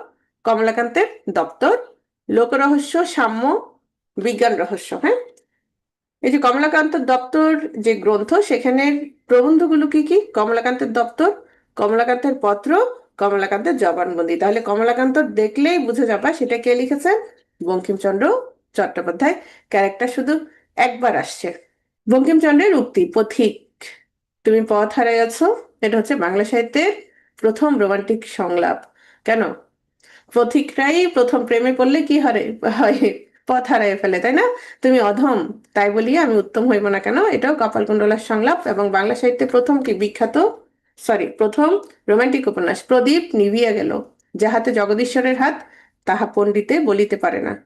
ক্ষেত্রে বীজ রোপিত হইলে আপনি অঙ্কুর হই, বলা লাগে না, তাই না? তাহলে আমরা চলে এসেছি মীর মশাররফ হোসেন। আচ্ছা, এতক্ষণ পর্যন্ত আমরা যাদের পেয়েছি, তাদের মধ্যে কোনো মুসলিম সাহিত্যিক পেয়েছিলাম কিনা?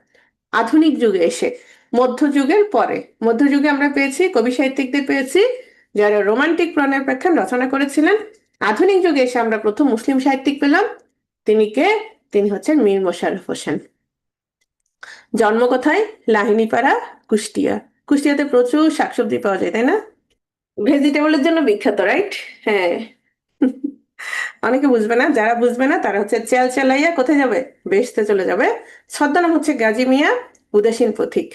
ওকে, ওকে। আধুনিক বাংলা সাহিত্যে প্রথম উল্লেখযোগ্য মুসলিম সাহিত্যিক, একটা জিনিস খেয়াল করো তো, তিনি যেহেতু আধুনিক বাংলা সাহিত্যে প্রথম উল্লেখযোগ্য মুসলিম সাহিত্যিক, তাহলে তিনি যদি উপন্যাস রচনা করে আধুনিক যুগে, সেটা কি হবে বলো তো?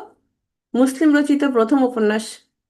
তিনি যদি নাটক রচনা করে প্রথম, তাহলে তিনি হবে কি, সেটা হবে কি? মুসলিম সাহিত্যিক রচিত প্রথম নাটক। প্রহসন রচনা করলে সেটা কি হবে? মুসলিম সাহিত্যিক রচিত প্রথম প্রহসন, রাইট? তাহলে প্রথম মুসলিম ঔপন্যাসিক ও নাট্যকার। আচ্ছা, আর কেউ কোনো কমেন্ট করবা না। নেক্সট, উপন্যাস রত্নবতী। এটা যেহেতু ওনার প্রথম উপন্যাস রত্নবতী, তাহলে বাংলা সাহিত্যে মুসলিম সাহিত্যিক রচিত প্রথম উপন্যাস।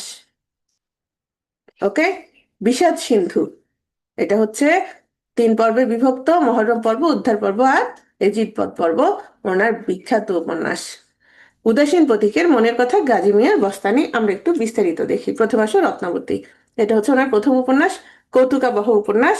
তাহলে আমরা মনে রাখলাম বাংলা সাহিত্যে মুসলিম সাহিত্যিক রচিত প্রথম উপন্যাস। আত্মজৈবনিক উপন্যাস মানে কি, ওনার জীবনের ছায়া এখানে কি হবে, প্রতিফলিত হবে। একটা জিনিস খেয়াল করো, আমি বললাম আত্মজীবনী, আত্মজীবনী আর আত্মজৈবনিক উপন্যাস কি একই নাকি একই না? একই না। আত্মজীবনী হচ্ছে এই যে ধরো এটাকে ইশতিয়াক মাসুদ, হ্যাঁ, ইশতিয়াক মাসুদ ধরো তার নিজের কথা লিখলো। সে ক্লাস 8-এ উঠছে তখন এটা করেছিল, ক্লাস 10-এ ওঠার পর তাকে ভালো লেগেছিল, ইন্টারের পর তাকে ভালো লেগেছিল, অনার্সে ওঠার পর আরেকজনকে ভালো লাগছিল। হ্যাঁ, তাহলে তার নিজের জীবনের কথা যখন বলবে তখন সেটা হচ্ছে আত্মজীবনী। কিন্তু সে কি করলো, ইশতিয়াক কি করলো, একটা উপন্যাস লিখলো, কি নামে, নায়কের নাম দিয়ে দিল উজ্জ্বল। কিন্তু এই উজ্জ্বল চরিত্রের ভিতরে তার নিজের জীবনটা ঢুকে দিল। বুঝতে পেরেছো বিষয়টা? মানে তার নাম, তার জীবনের কাহিনীটা আরেকটা চরিত্রের মধ্য দিয়ে কি রচিত করলো, উপন্যাস রচনা করলো। মানে তার জীবনে সেই উপন্যাসের মধ্যে অন্য কোনো চরিত্রের ভেতর দিয়ে তার জীবনের ছায়াটা সে দেখিয়ে দিবে। সেটাই হচ্ছে কি আত্মজৈবনিক উপন্যাস। আর আত্মজীবনী হচ্ছে সরাসরি যখন নিজের কথা লিখবে, আমি এটা করেছি ওটা করেছি, আমি এভাবে বড় হয়েছি ওভাবে ছোট হয়েছি, সেটা হচ্ছে আত্মজীবনী। হ্যাঁ, না না, আত্মজীবনে তো সরাসরি নিজের কাহিনীটা নিজে লিখবে, আর ওটা তো উপন্যাস। কিন্তু উপন্যাসে কি থাকবে, নিজের ছায়া থাকবে, নিজের জীবনের ছায়া থাকবে। বুঝতে পেরেছো? তার ধরো নিজের জীবনের ছায়া থাকতে পারে, সে যে পরিবেশে বড় হয়েছে, যেভাবে বড় হয়েছে, বা তার সাথে সম্পর্কিত কিছু বিষয় সেই উপন্যাসে উঠে আসতে পারে। এটাই হচ্ছে আত্মজৈবনিক উপন্যাস। তাহলে ওনার আত্মজৈবনিক উপন্যাস কি কি, গাজী মিয়ার বস্তানি, উদাসীন প্রতীকের মনের কথা, বিষাদ সিন্ধু ইতিহাস আশ্রিত উপন্যাস। আমরা জানি গদ্য মহাকাব্য ধর্মী উপন্যাস। আচ্ছা, মহাকাব্যে কি থাকে, একটা বিশাল প্রেক্ষাপট থাকে, রাইট? একটা বিশাল প্রেক্ষাপট থাকে, অনেক বিস্তৃত কাহিনী থাকে, যার কারণে এই বিষাদ সিন্ধুকে বলা হচ্ছে গদ্য মহাকাব্য ধর্মী উপন্যাস। তার শ্রেষ্ঠ রচনা, এবং এটা হচ্ছে 3 পর্বে বিভক্ত, মহরম পর্ব, উদ্ধার পর্ব, এজিদবদ পর্ব। আমরা জানি এটা হচ্ছে প্রেক্ষাপট হচ্ছে ইমাম হাসান হোসেনের সাথে তোমার উমাইয়া খলিফা মুয়াবিয়ার একমাত্র পুত্র এজিদের কারবালার প্রান্তরে যে যুদ্ধ, সেটাই হচ্ছে এর বিষয় বিষয়বস্তু। এখন আসো, প্রধান চরিত্র হচ্ছে এজিদ। কেন, আমরা মেঘনাদ বধে কি দেখেছিলাম, তোমার নাটক, সরি, নায়ককে, রাবণ ছিল, হ্যাঁ। ভিলেন হচ্ছে এখানে নায়ক। কেন নায়ক, কারণ হচ্ছে তাকে আবর্তিত হয়েই হচ্ছে কি হচ্ছে ঘটনাটা, তাকে কেন্দ্র করেই ঘটনাটা আবর্তিত হচ্ছে। ঠিক সেই বিষাদ সিন্ধুতেও একই বিষয়, মায়া লাগার বিষয় না, মূল জিনিস, মূল বিষয়টা হচ্ছে কাকে তোমার কেন্দ্র করে হচ্ছে ঘটনাটা আবর্তিত হচ্ছে, সেটাই হচ্ছে মূল বিষয়। তোমার কেন্দ্রবিন্দুটা কে, তোমার কাকে দেখছো বারবার, কাকে হচ্ছে আবর্তিত হচ্ছে ঘটনাটা। ঠিক আছে, মীর মশাররফ হোসেনের নাটক দেখো তো, বসন্ত কুমারী, জমিদার দর্পণ। বসন্ত কুমারী হচ্ছে ওনার প্রথম নাটক যেহেতু, তাহলে বাংলা সাহিত্যে মুসলিম সাহিত্যিক রচিত প্রথম নাটক। একটু খেয়াল করো তো, তাহলে আমরা কিভাবে মনে রাখবো, উপন্যাস হচ্ছে রত্ন, নাটক হচ্ছে বসন্ত। নাটক হচ্ছে বসন্ত, উপন্যাস হচ্ছে কি রত্ন, নাটক বসন্ত। নাটক হচ্ছে বসন্ত। তাহলে আমাকে বলো, মীর মশাররফ হোসেনের প্রথম উপন্যাস কোনটি? শুধু রত্ন, আর নাটক বসন্ত কুমারী। এরপরে আরেকটা নাটক হচ্ছে জমিদার দর্পণ। এখন একটা বিষয় খেয়াল করো, বসন্ত কুমারী এটা হচ্ছে মুসলিম রচনা, মুসলমান রচিত প্রথম নাটক। আর জমিদার দর্পণ, আচ্ছা, নীল দর্পণে আমরা কি দেখেছি, নীল দর্পণে আমরা কি দেখেছি, নীলকরদের অত্যাচারের চিত্র দেখেছি, রাইট? তাহলে জমিদার দর্পণে আমরা কি দেখব, জমিদারদের অত্যাচারের চিত্র। জমিদার দর্পণে জমিদারদের অত্যাচারের চিত্র দেখব। জমিদারটা কতটা অত্যাচারী হতে পারে, কতটা চরিত্রহীন হতে পারে। এখানে দেখা যাচ্ছে জমিদার হাইওয়ান আলী তার অধীনস্থ যে প্রজা আবু মোল্লার গর্ভবতী স্ত্রী নুরুন্নাহারকে ধর্ষণ করে এবং তাকে হচ্ছে হত্যা করে। এটা হচ্ছে মূল বিষয়। আমাদের তো কাহিনীর দরকার নাই, আমাদের মূল দরকার যেটা, মূল বিষয়টা হচ্ছে এটা তো শ্রেষ্ঠ নাটক। এবং আরেকটা বিষয় মনে রাখতে হবে, এই প্রথম বাংলা সাহিত্যে প্রথম মুসলিম চরিত্র আমরা কোথায় পেয়েছি, এই জমিদার দর্পণে। কার নাটকে, মীর মশাররফ হোসেনের নাটকে। কোন নাটকে? জমিদার দর্পণে। ওকে। প্রহসন এর উপায় কি? এটা হচ্ছে মীর মশাররফ হোসেনের প্রথম প্রহসন, এছাড়া বাংলা সাহিত্যে মুসলিম সাহিত্যিক রচিত প্রথম প্রহসন। ওকে। মীর মশাররফ হোসেন সাংবাদিক ছিলেন, হচ্ছে সংবাদ প্রভাকর, আর হচ্ছে গ্রাম বার্তা প্রকাশিকা, এগুলো হচ্ছে সাংবাদিক ছিলেন। আর ওনার নিজের সম্পাদিত পত্রিকা হচ্ছে আজিজুন নেহার এবং হচ্ছে হিতকরী। প্রবন্ধ হচ্ছে গো জীবন। আহ যেহেতু হিন্দু মুসলিম দুই ধর্মের অনুসারী একসাথে থাকে, তিনি চেয়েছিলেন, মানে তিনি বলেছিলেন যে গো হত্যা অনুচিত, তো এর জন্য ওনাকে হচ্ছে মামলায় জড়িয়ে পড়তে হয়েছিল প্রথম দিকে। এজন্য সংবাদ প্রভাকর তোমার ঈশ্বরচন্দ্র গুপ্তের প্রথম ডেইলি, তো এটাতে হচ্ছে ঈশ্বরচন্দ্র গুপ্ত সবাইকে উদ্বুদ্ধ করতে লেখার জন্য, এই জন্য লেখা শুরু করেছিলেন।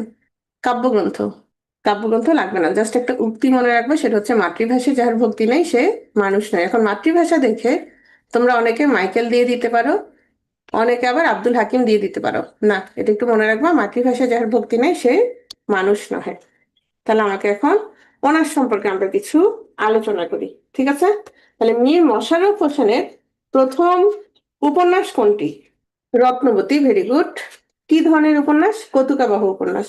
ওনার দুটো ছদ্মনাম বলো। রত্না না, রত্ন, রত্নবতী। গাজী মিয়া আর হচ্ছে উদাসীন পথিক। তো গাজী মিয়া আর উদাসীন পথিক এই দুটো দিয়ে দুটো উপন্যাসের নাম বলো যেগুলো হচ্ছে আত্মজৈবনিক উপন্যাস। গাজী মিয়ার বস্তানি আর হচ্ছে উদাসীন পথিকের মনের কথা। ওকে। গাজী মিয়ার বস্তানি আর হচ্ছে উদাসীন পথিকের মনের কথা, এগুলো হচ্ছে যদি প্রশ্ন আসে কোন ধরনের রচনা, উপন্যাস, নাটক, আত্মজীবনী? উপন্যাস, নাটক, আত্মজীবনী? উপন্যাস।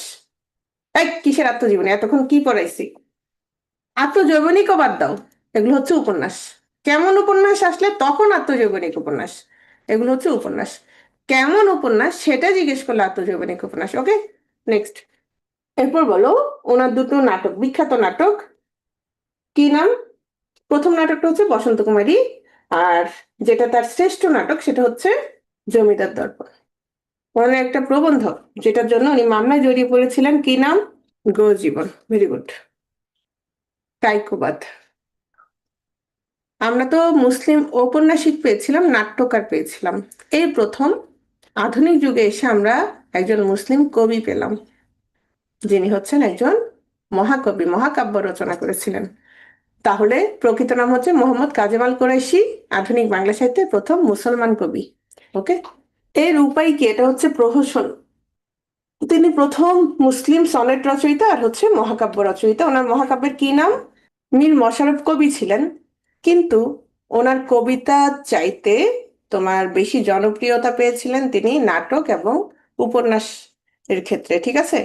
আর কাইকোবাদ, কাইকোবাদ হচ্ছে তিনি কবিতার ক্ষেত্রে, কাব্য রচনার ক্ষেত্রে, মহাকাব্য রচনার ক্ষেত্রে জনপ্রিয় ছিলেন, যার কারণে আমরা বলতে পারি তিনি হচ্ছেন প্রথম মুসলমান কবি।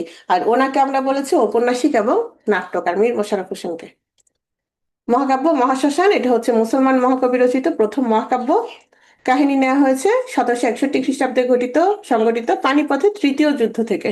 তাহলে আরেকটা বিষয় খেয়াল করতো, এই পানিপথের তৃতীয় যুদ্ধ আমরা কোথায় পেয়েছিলাম? এই কাহিনী নিয়ে একটা নাটক পেয়েছিলাম, কোথায় পেয়েছিলাম বলো তো? এই নাটকটা কোন নাটক? রক্তাক্ত প্রান্তর। রক্তাক্ত প্রান্তর, মুনীর চৌধুরী। তাহলে মুনীর চৌধুরীর রক্তাক্ত প্রান্তরের কাহিনী কোত্থেকে নিয়েছে? এই মহাশ্মশান থেকে নিয়েছে। বুঝতে পেরেছ? এটাতে তিনটা খণ্ড আছে, তিন খণ্ডে সর্গ সংখ্যা হচ্ছে 29, 24, 7, তোমার 60টি। কিন্তু আমরা একটু আগেই পড়েছি মহাকাব্যে সর্গ সংখ্যা সর্বোচ্চ কতটুকু হওয়ার দরকার? কতটুকু হতে পারে? 30টি। তাহলে দেখা যাচ্ছে এখানে এটা খণ্ড অনেক বেশি, স্বর্গ অনেক বেশি। চৈত্র, ইব্রাহিম কার্দি, জোহরা, হিরণবালা, আতাখা, যেহেতু আমরা রক্তাক্ত প্রান্তর পড়েছি সেহেতু এই চরিত্রগুলো আমাদের কাছে অনেকটাই কমন। তাহলে এটি মুসলমান মহাকবি রচিত প্রথম মহাকাব্য। মহাকাব্য রচনার ওনার আদর্শ ছিলেন কে? নবীনচন্দ্র সেন। নবীনচন্দ্র সেনের মহাকাব্যের নাম কি? রক্তাক্ত প্রান্তর পড়ো নাই? ও আচ্ছা, আমার পাঠ্য ছিল তাই আমি ভাবছিলাম তোমরা পড়ছো। ওকে। নবীনচন্দ্রের মহাকাব্য হচ্ছে রৈবতক, কুরুক্ষেত্র, প্রবাস। কাব্যগ্রন্থ, হুম, বিরহ বিলাপ এটা হচ্ছে আমার প্রথম কাব্যগ্রন্থ। অশ্রুমালা, গীতিকাব্য, শিব মন্দির বা জীবন্ত সমাধি, আর হচ্ছে অমেয় ধারা। এগুলো একটু ভালো করে মনে রাখবা। কেন বলে দিই, সেটা হচ্ছে এখন মুসলিম সাহিত্যিক যারা, তারা খুব জরুরি। বর্তমান দিনে যে পরীক্ষাগুলো হচ্ছে, রিসেন্টলি যে পরীক্ষাগুলো হচ্ছে, যে এক্সামগুলো হচ্ছে, এগুলোতে মুসলিম সাহিত্যিক থেকে প্রশ্ন একটু বেশি আসে। ঠিক আছে, তাহলে দেখো, ওনার একটা বিখ্যাত কবিতা হচ্ছে আজান। আচ্ছা, আর পড়াচ্ছি না আজকে, হ্যাঁ, এতটুকুই থাক। এতটুকু পর্যন্ত ভালো করে পড়ো। আর ক্লাস হচ্ছে কোন দিন দেখতে হবে, বাকিটুকু ইনশাল্লাহ আমরা পরের ক্লাসে আলোচনা করবো। ঠিক আছে, এতটুকু ভালো করে পড়ো। ওকে, ঠিক আছে, ভালো থাকো সবাই, হ্যাঁ, আল্লাহ হাফেজ।